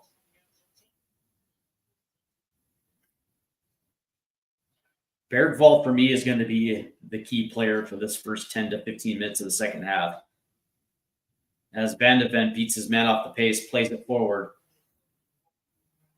As that ball gets played forward right there, here comes Udoji. Udoji cuts into the box. As that one gets deflected, but he holds possession. As that gets played back to Van de Ven, and now they're going to cycle this one, and it's Cudi Romero.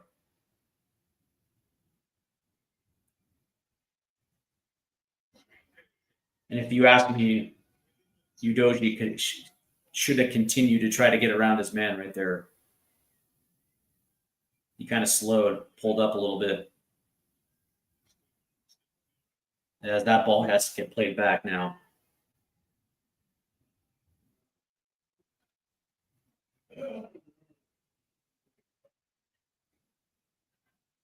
As it's Romero now.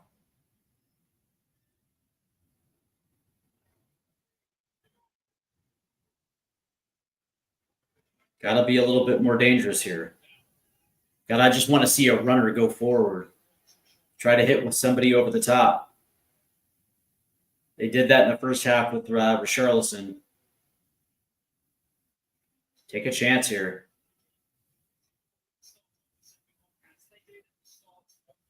And here's Romero now, who's got space. What's Romero going to do? Plays it over to Van de Ven. The Spurs are trying to play it deep, but Brighton's doing a very good job here. Trying to tighten the screw a little bit. As Romero now, that's a nice ball centrally.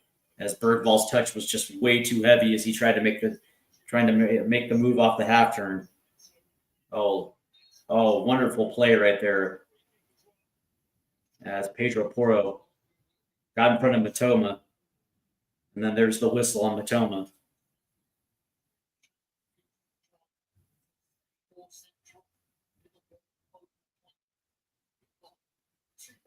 That's what I want to see, more central passes.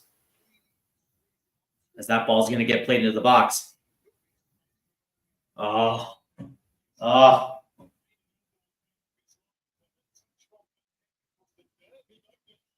it looks like that potentially kind of did that go off of Van Heck right there?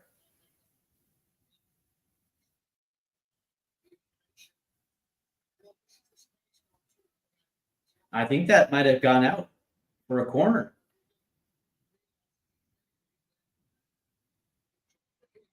Interesting. Yeah, it's going to be a corner. As apparently that went off of Van Heck, so it's a good opportunity here for Spurs. Try to level this thing off a set piece here. And it looks like Brighton's done a good job of protecting the back post.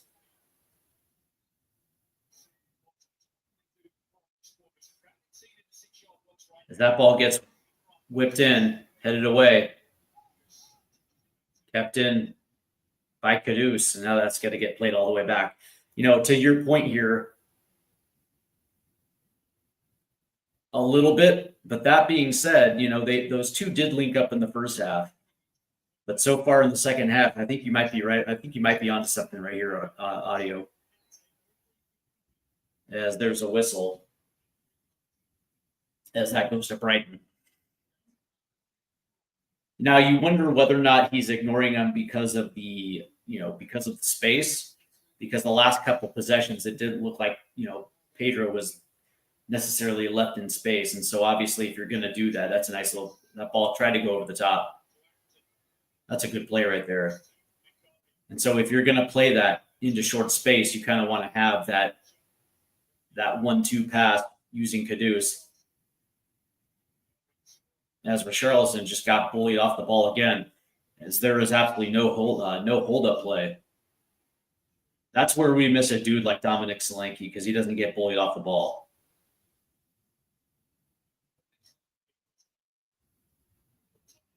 Here's Bergvall. There's a touch forward to Kudus who tries to get around. And it looks like it was dunked. Tap that one out. Spurs will play this one back in.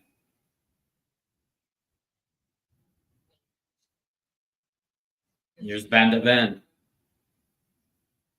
The left-hand side, it's Udoge. Here's Odebear. Nice move by Odebear to get around. Plays one in. Ooh. As Richarlison was there. As we see it again. See, this is why I actually like Odebear. Because he does shit like that. He beats his man. Puts in actually a pretty decent ball. But here comes Brighton now. Tries to play one forward. There's Cudi Romero to break it up. And the Spurs are trying to get forward. It's Kudus. And there's nothing there, and he has to play it all the way back. Yeah, well, here's the weird thing, though, right, about that. There has been times where Richie has not necessarily looked great, but then again, there's also times where he's been at the right the right spot at the right time, because he did actually finish off a goal. Here's Kudus. Kudus. Oh, nice move by Kudus. And that's going to get out for another corner. But yeah, that's the thing. It's like at times you're absolutely right. As Kadaglu will play that out and it'll go out for a Spurs corner. You're absolutely right. There has times where he's looked absolutely ridiculous. But that being said, it's like that's a good example in that last play. It looked like he was in the right place at the right time. It was just a good defensive play, but there are times where he was, he was not in the right place because he wasn't, that trailing runner when he should have been. As that ball gets whipped in, as Richarlison will get whistled.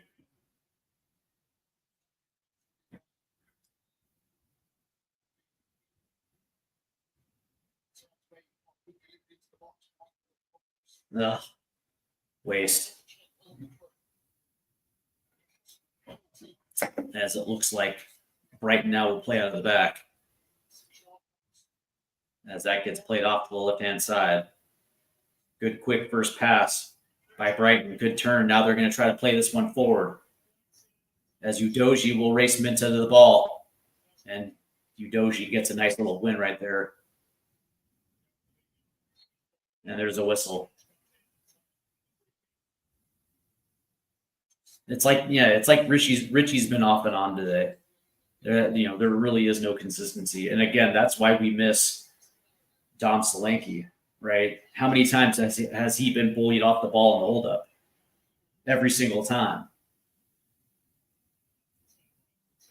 Say what you will about Dom, but he doesn't get bullied off the ball. It's something that we just don't have right now. That ball gets played up. Richie's going to head it off. Here's Odebear. Here's Richie. Tries to play it in, and that's going to get deflected out for another corner. Again. Oh, was that Berg ball? Yeah, it was Bergie. But again, Spurs are getting forward. They're just not getting that end product.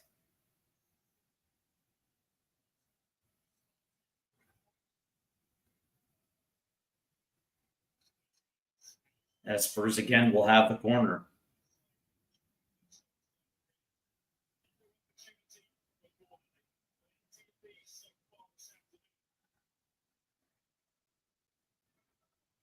As this ball gets whipped in.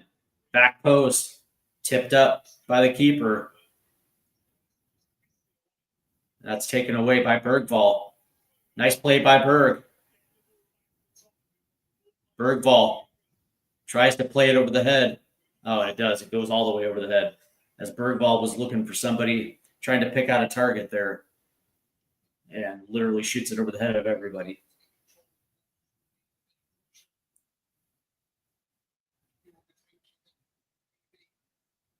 And I think Thomas Brink is going to have to make a decision quickly.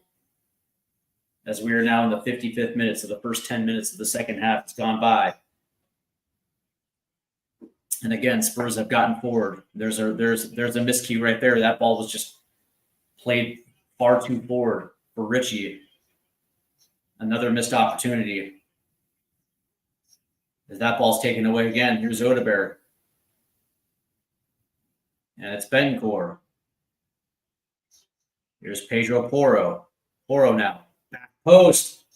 Trying to pick somebody out, and that gets out for a goal kick. Again, man, that's 2 straight missed opportunities in a row. Two good interceptions high that have resulted in nothing. And it looks like Xavi's coming in now. Absolute right move, as Thomas Frank is not wasting any time.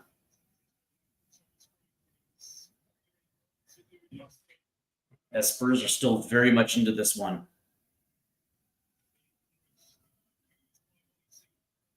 As that ball gets played forward, taken away by Spurs. Here's Bergvall. As Polina was on the overlap. That's a good tackle right there by Polina.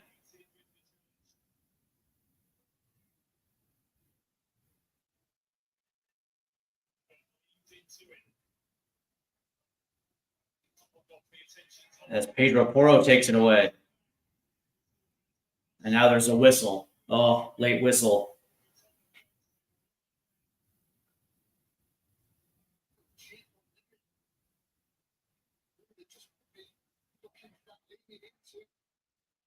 Yeah, that was definitely a foul by Pedro Porro.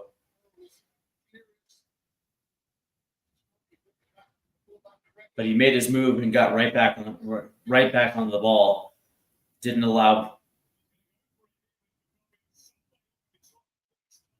Brighton to get forward, as there was a long shot right there as that sails over the crossbar.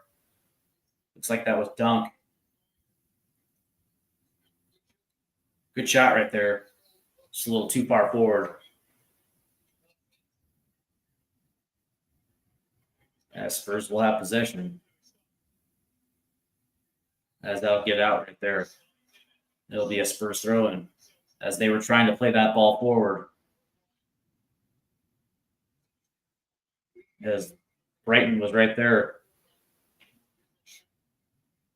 Clear up that space, but so Brighton now will have possession.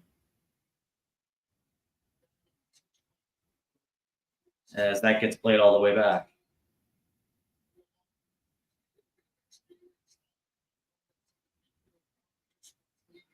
Spurs are doing a good job in the press. They're doing a very good job of pressing high. That ball's going to get played forward right there, but that's going to go all the way out. And it looks like it'll be a Spurs throw-in.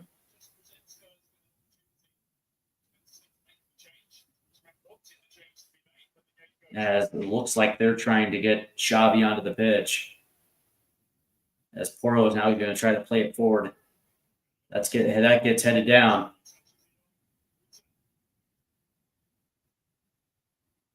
Good defense right there.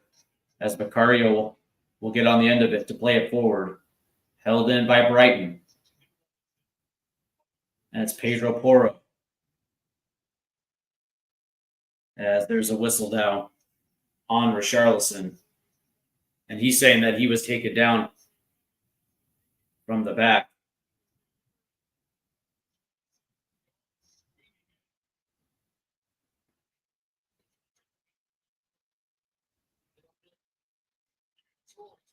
I think Richarlison's got a point here.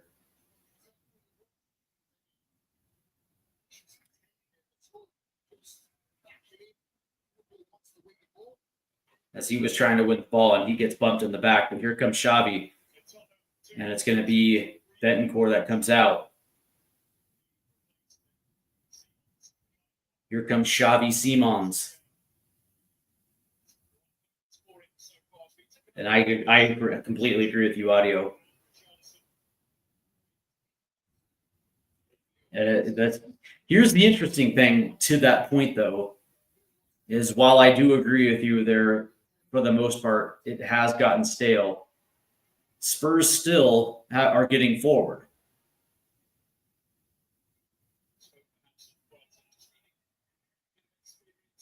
As Kudus gets shoved in the back and it goes out.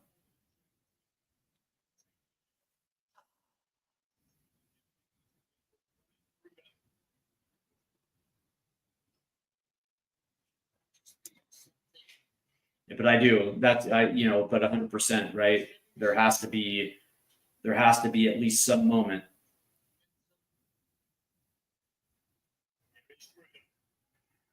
Oh, that's taken away.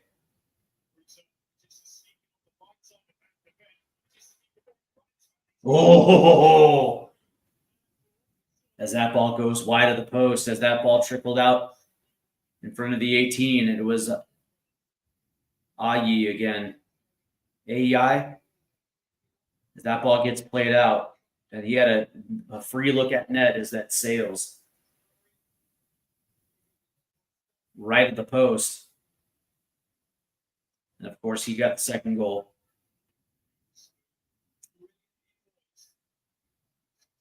Here's Xavi. Nice little tip forward, trying to find Odebear. And already you see the impact of Xavi. Quick touches, playing through their press. As Brighton will make another change here.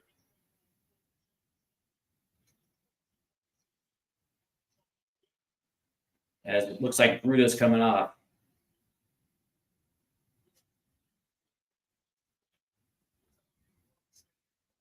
And it looks like Milner is coming in. So James Milner comes in. A little defense there through the middle of the park. So now it's going to be a situation of who's going to blink as that ball gets played forward, as Kudus is going to hold this one up. Cuts to the inside. Here's Kudus. Lays it off.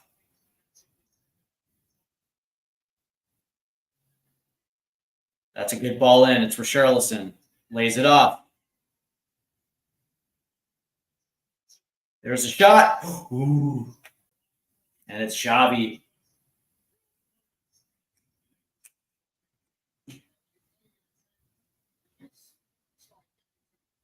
As that ball was leaked. As Xavi gets his first opportunity, and that one goes wide. And just like I thought was going to happen, we were going to see Xavi in a little bit more of a central role. Something that I think all Spurs fans have been wanting to see since we signed him. As Bakari will play this one to the right. As Kudus is going to hold this one in. And I think this goes off. Yep, it went off a Brighton player, so this will be a Spurs throw-in.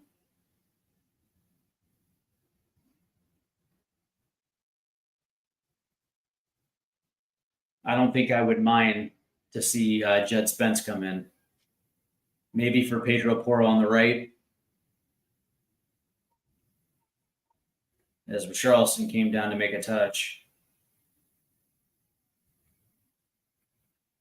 Here's Van de Ven. As Udogie plays it forward. Good central pass right here. That's as Richarlison couldn't connect. So look at Bergvall. Here's Kudus. Look at the hustle. Kudus gets around his man. Siemens, good forward pass. Oh, as Van Heck cleared it. But look at the hustle by Bergvall. And then it was Kudus staying on the ball, and Siemens played a nice ball forward. As Van Heck cleared it. And then of course Spurs right there on the corner right there. Played it short. It gets deflected out, so it'll be a Spurs throw-in. But that being said, Siemens comes on, and all of a sudden, we look like a different team.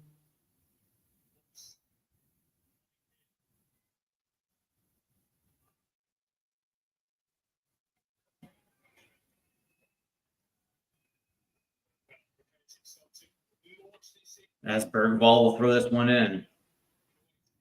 Held in by Odebear. Here's Pedro Porro. Here's Bergvall. Cuts in. Bergvall plays it in. Headed away. Oh, Kudus couldn't keep it in. And now Minta. Nice move by Minta.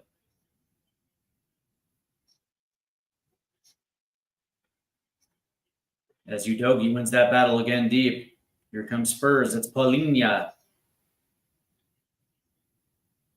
Plays it forward.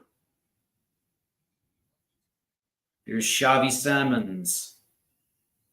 Xavi stops. Plays it forward. Nice little move to Richarlison.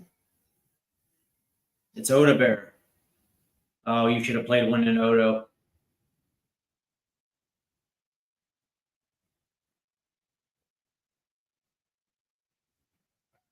There's Odebear again now. Lays it off. Siemens tried to play one in, and that gets deflected. Spurs will hold it deep. Here's Siemens. Here's Xavi cutting in. Shoots! Ooh. Oh, that was the equalizer. As Xavi creates enough space for himself and puts a beautiful shot on net. What a save. What a save. Oh. Oh, Xavi. What a brilliant play as that ball gets whipped in. Back post, headed out. Odebear will send it back in.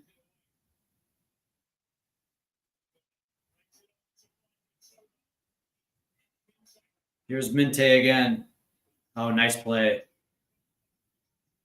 Nice play by Udogi. The Vicario can't hit a target.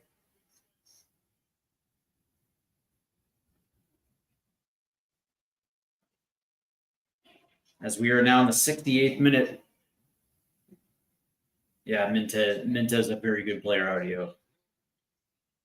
As Brighton now will play it down off the left. Here's Matoma being challenged by Kudus, and that ball is going to have to get played back. As Xavi presses forward. Same with Odebear. Good touch right there.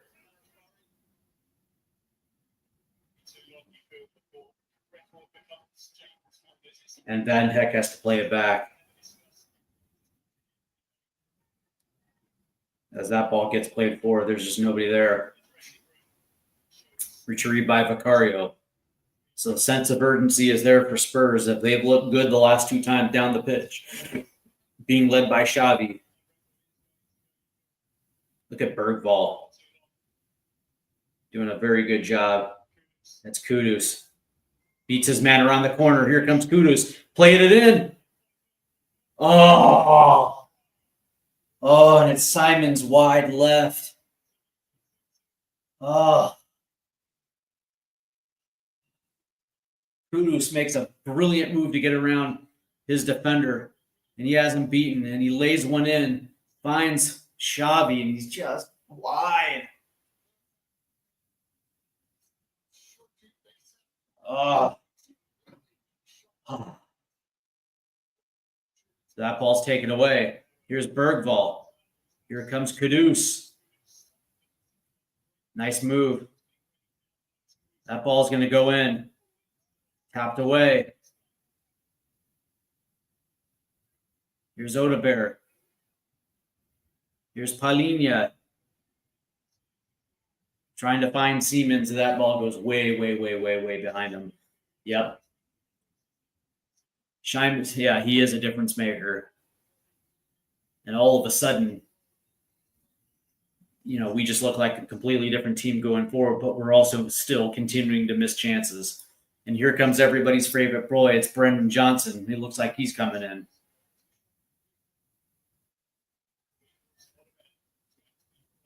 And it looks like Odebear is probably going to come off, which means we have Brendan. Here's as that ball goes out. As we are now in the final 20 minutes. So here comes Brennan Johnson on as Odebear comes off. Different player from the first half to the second half, as I thought, Odebear started off strong, but kind of faded. And now here comes Brennan Johnson. Last three possessions in the attack, Xavi Simons has made a huge difference. But again, still missing opportunities.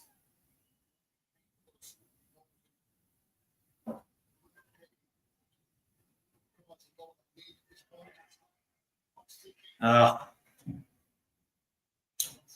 Pedro can't pick anybody out as that ball tries to get played back to Pedro and it goes out. And it'll be a Brighton throw-in. Can't keep making these mistakes. That's a good touch. As Richarlison tries to head it down. But it's bird ball. There's a whistle. And there's a yellow.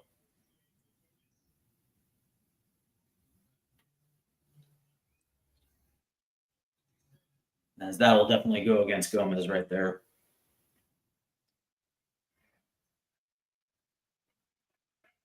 Spurs will have the free kick here.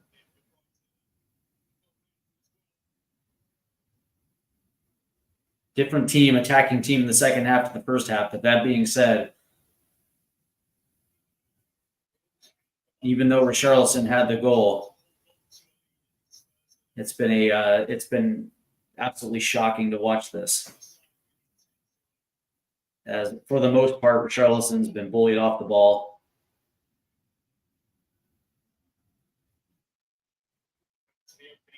As Spurs are having a hard time with the hold-up play. The only one that's been able to do it is Mohamed Kudus.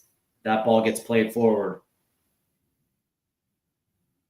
Polina is going to try to play this one direct. He does.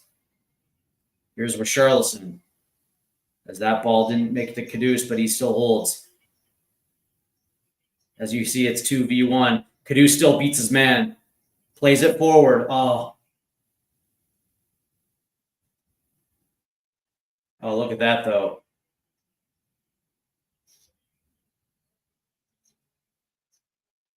As Romero wins that battle there. Here's Xavi.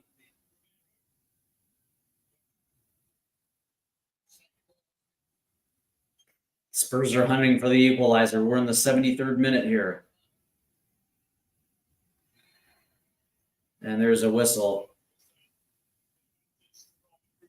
As there was a little extra contact there by Rudder.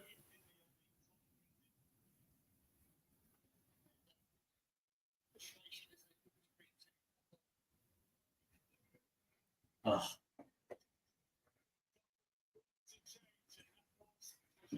As there will be looks like there's going to be a double change for Brighton.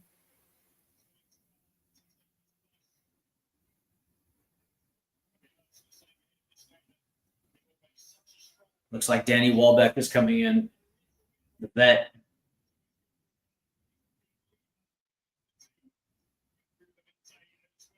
As Mente comes off.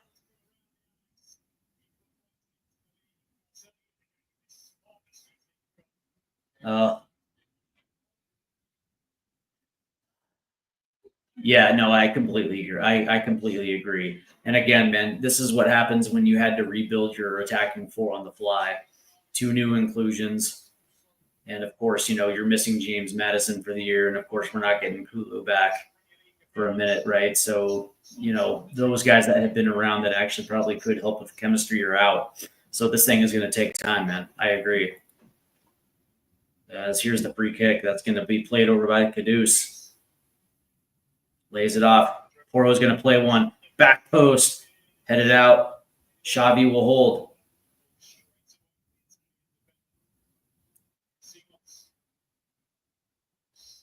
And it's going to lay this one off to Udogie again. Udogie's, he gets dispossessed.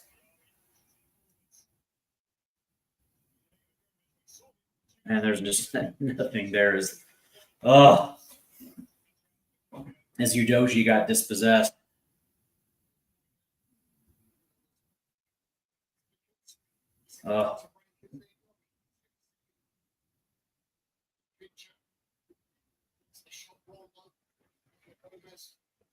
Spurs will try again here. 15 minutes remain.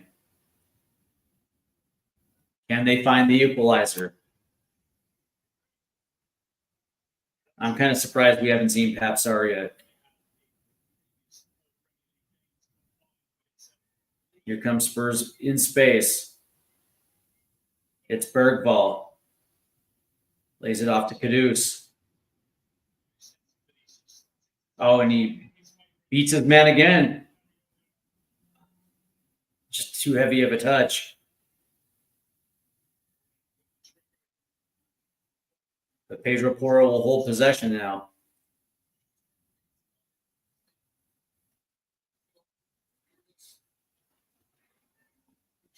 Simons has certainly been a difference maker here in the second half. Here's Polina. Pedro Porro. Yeah. Oh.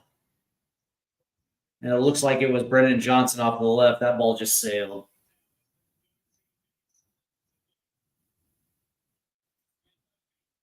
And then now it just feels like Spurs attack has kind of stalled a little bit as they are trying to figure out a way to break down Brighton's defense. And it seems like the last 25 minutes,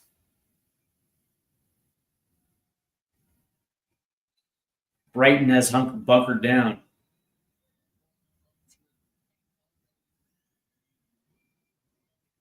As that ball gets played forward.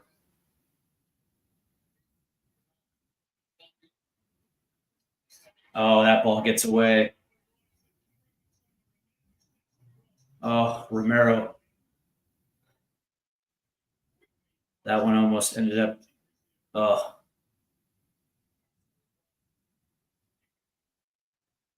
Here comes Udoji. And that ball gets taken away. Unreal.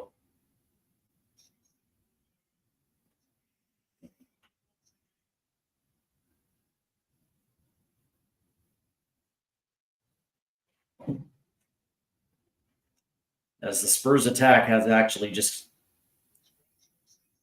has kind of fizzled out over the last 5-10-ish minutes. As Brighton's done a very good job buttoning down the hatches here. Spurs are looking for a way in. Here's Van de Ven. Plays it forward. It's Udoji. Here's Polina.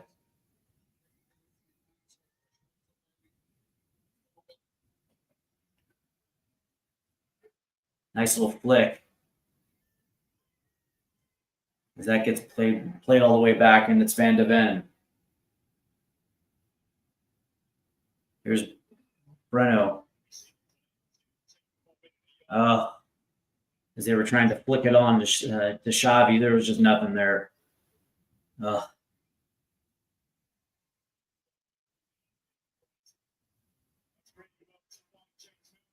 As Milner tries to play one forward.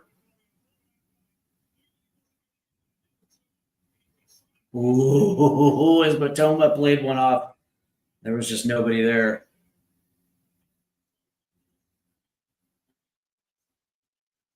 That was such a nice touch by Welbeck right there. As Vicaria thought about going out there. By the way, man, good track back.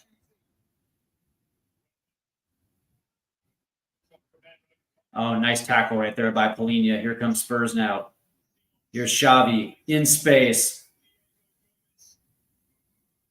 Here's Richarlison in the box. Shoots. And there's just, that was not a good shot right there by Richarlison. It was an easy save.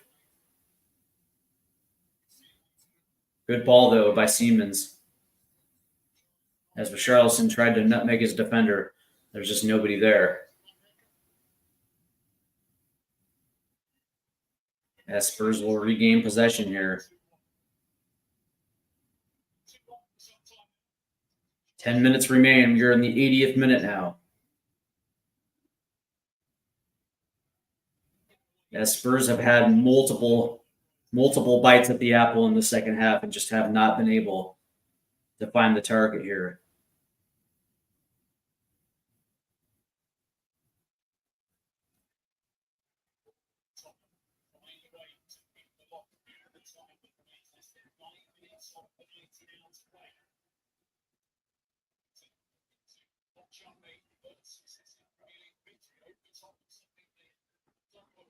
Here's Xavi. Xavi plays it all the way to the right. There's a ball in. Goal! There's the equalizer.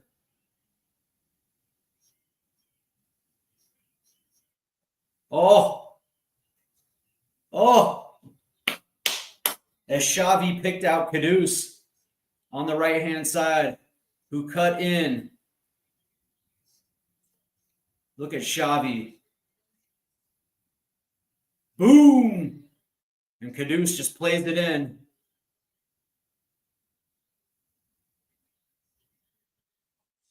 Oh, it looks like it was an own goal. That was Van Heck who played it in. Ooh, thank you, Van Heck. And all of a sudden, Spurs have played their way back into this one. It's 2-2.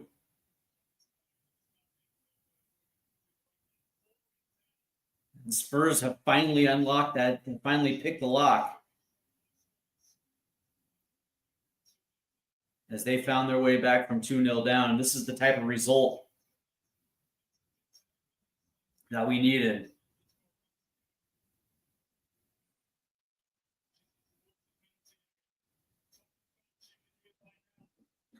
Oh, that ball was dispossessed. Here comes Brighton around the corner. Oh, Romero. Here's Bergvall. And now it's Kudus. That ball gets taken away.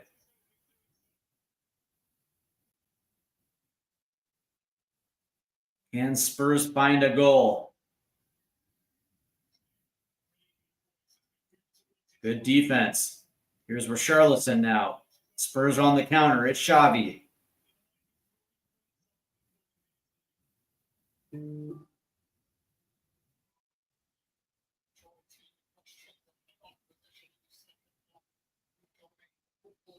Good forward pass by Xavi. It's Richarlison.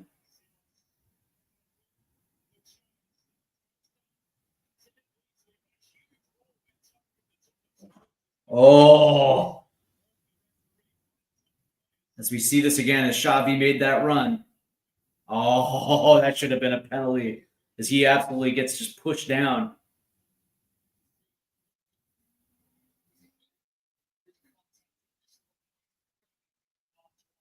Oh. Yeah, that's going to have to be a penalty. Oh. Fuck you, VAR. The Xavi's down now.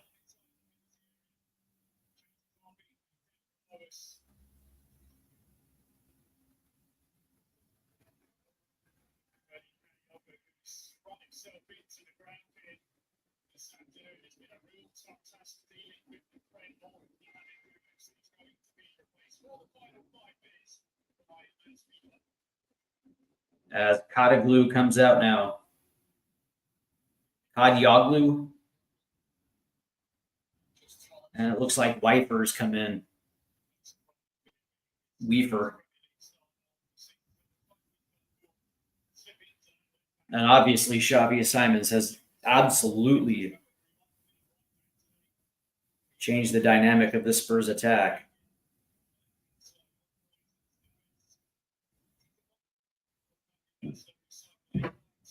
Can Spurs find this third goal? As the supporters, the traveling supporters, are absolutely causing a ruckus.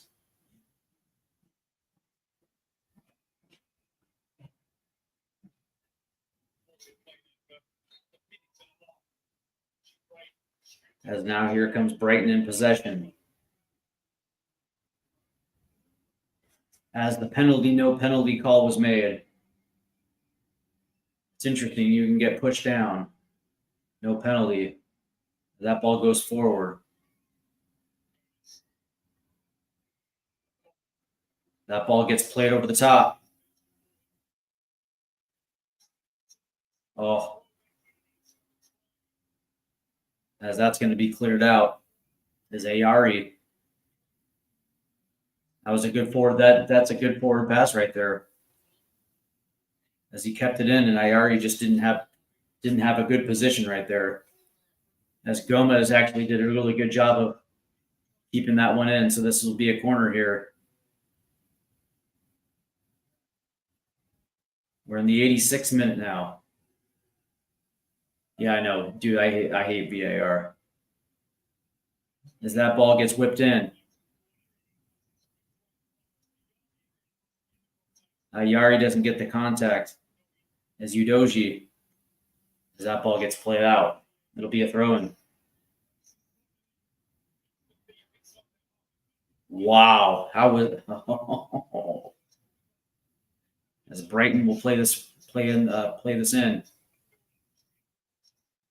and a flick on goal is right there for Vicario. 87th minute now. And that ball gets taken away.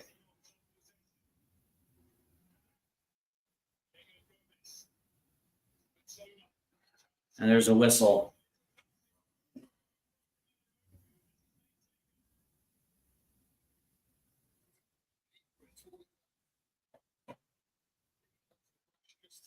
As Cudi Romero goes into the book here, as we're in the 88th minute now. This is not exactly the type of position that you want to give up a free kick. As now Pedro Porro comes off, here comes Jed Spence. As Bergvall comes off, and in comes Archie Gray for the final 2+.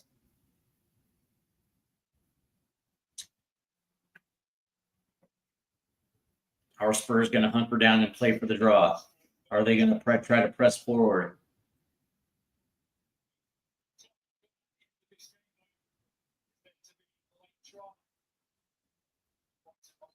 There's the whistle. There's the ball in. Back post. Nobody's there. As Xavi gets mugged, ball gets dispossessed.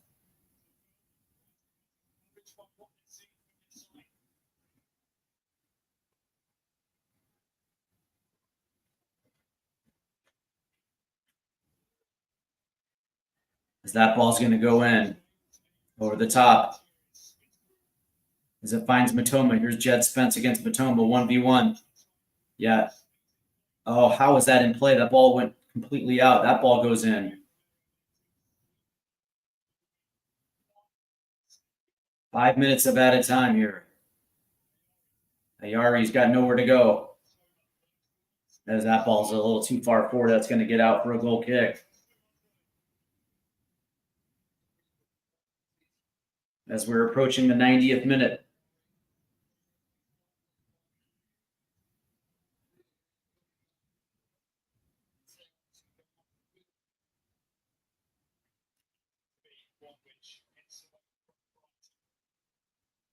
As that ball gets played back to Vicario, and it goes left.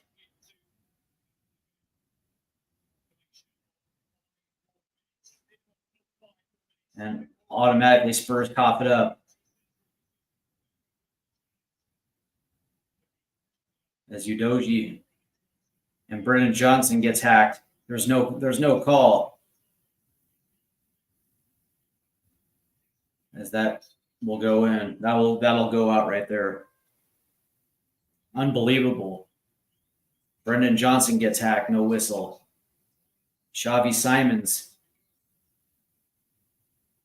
gets hacked, no whistle.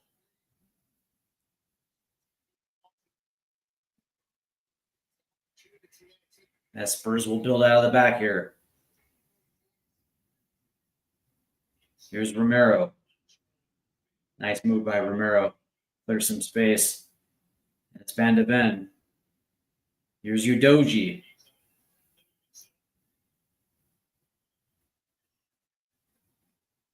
And obviously they can't play up the left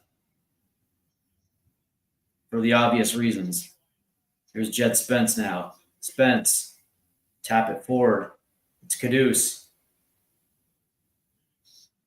as Caduce tried to play it across. As Brennan Johnson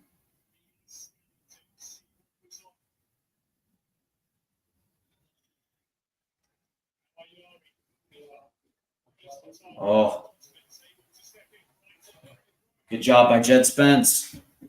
As we're in the pushing 92nd minute. As Weefer will throw this in. And apparently we're just holding on for dear life here, as Spurs have lost complete control of this match.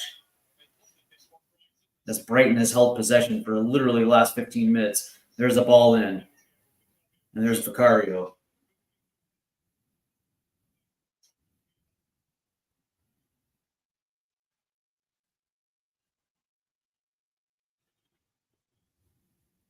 Van de Ven finds Udogie, who's got space. As Udogie's got to play it forward. There's a whistle.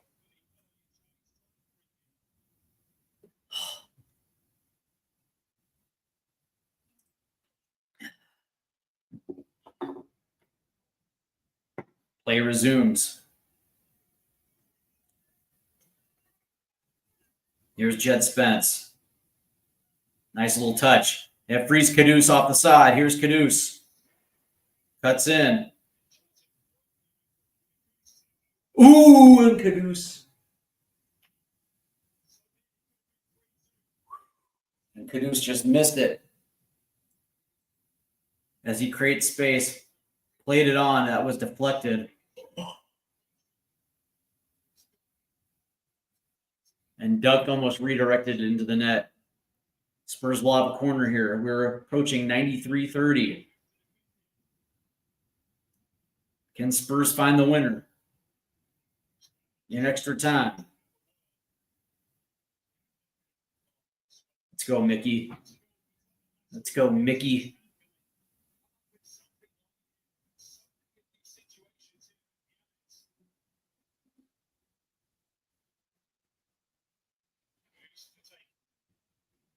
Caduce whips it in. Back post. Headed up.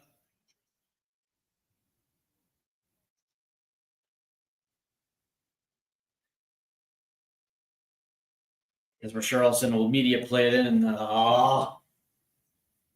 Brennan.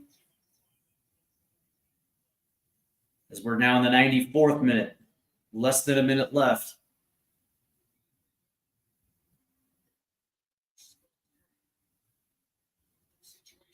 Brighton will play this long.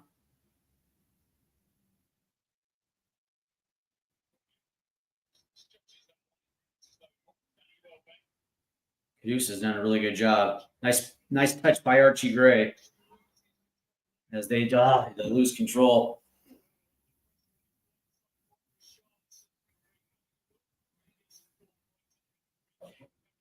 As they'll quickly try to play this one.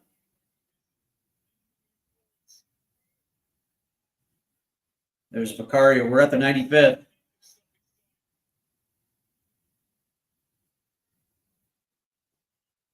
And it's Romero. And there it is. There it is. As Spurs have come from behind a 2-0 deficit to draw even with Brighton 2-2.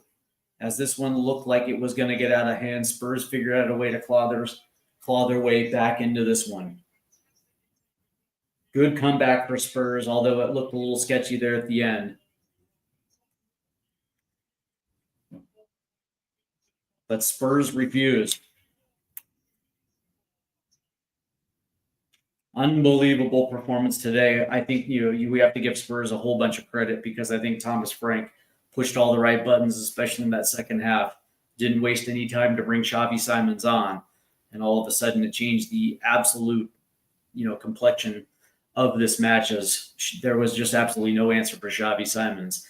But the most important thing is Spurs get a result. And again, say what you will, but this is the second straight match where they didn't necessarily play the way that we hoped they would play, but they still figured out a way to get a result.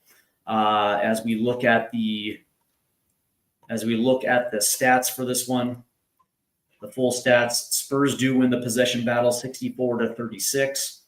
The XG battle definitely goes to Brighton 1.28 to 1.22. Total shots, Brighton 12, Spurs 11. Shots on target 4-3 to Brighton.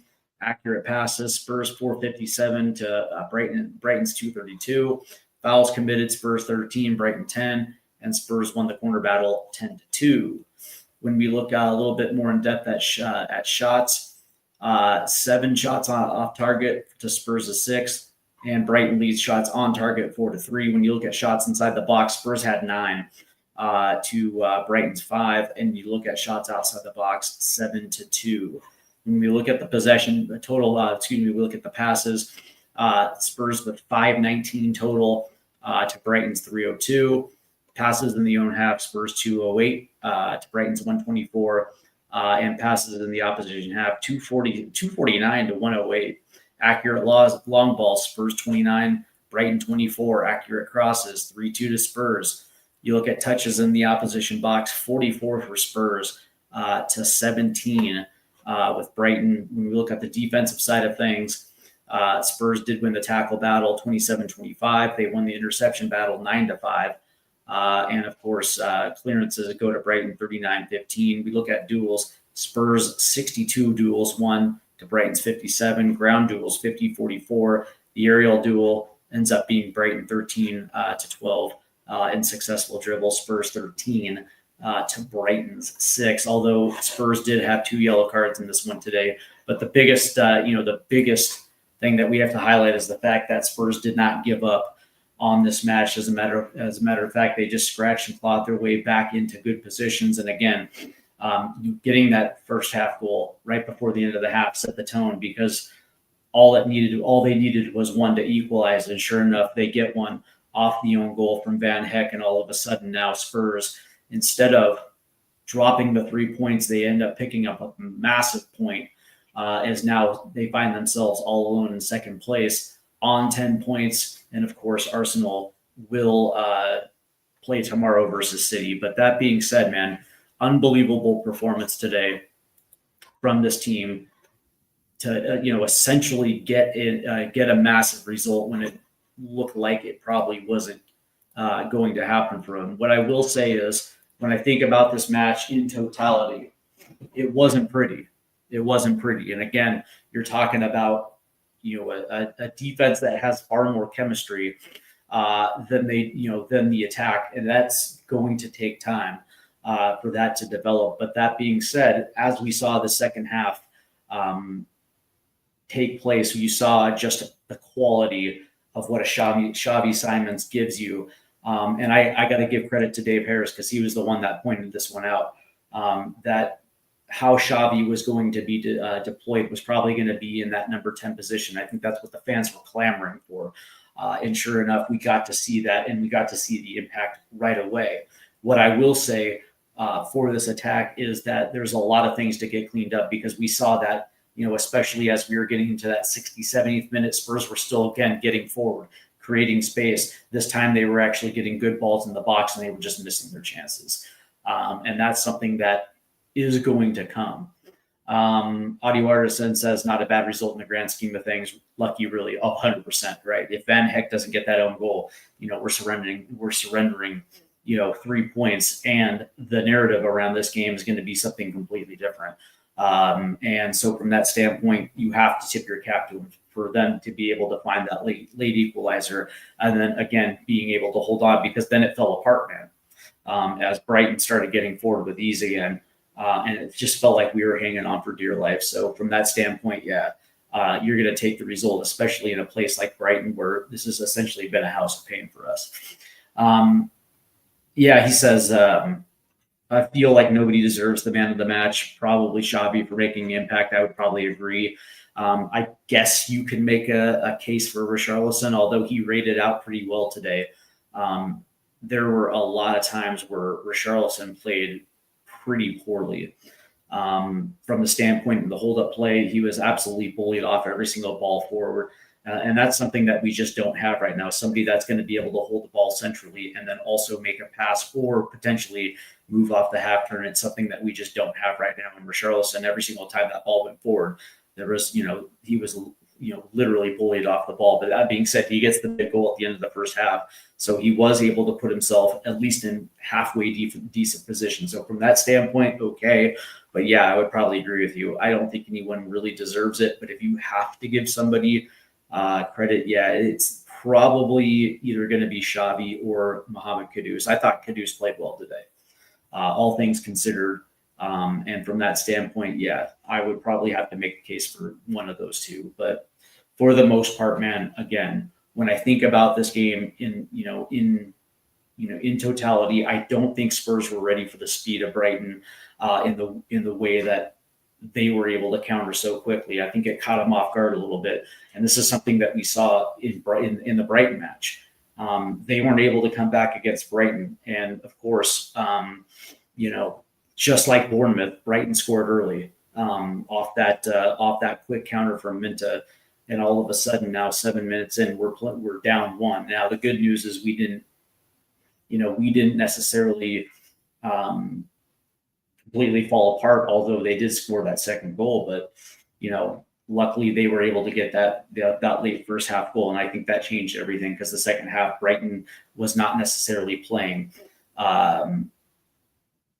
We're not necessarily playing those quick counters as much as they were in the first half. It almost felt like Brighton played the second half literally in a bunker, and we were just sitting there trying to pick them apart. And of course, again, Xavi Simons comes in, and we just look completely different. So from that standpoint, I'm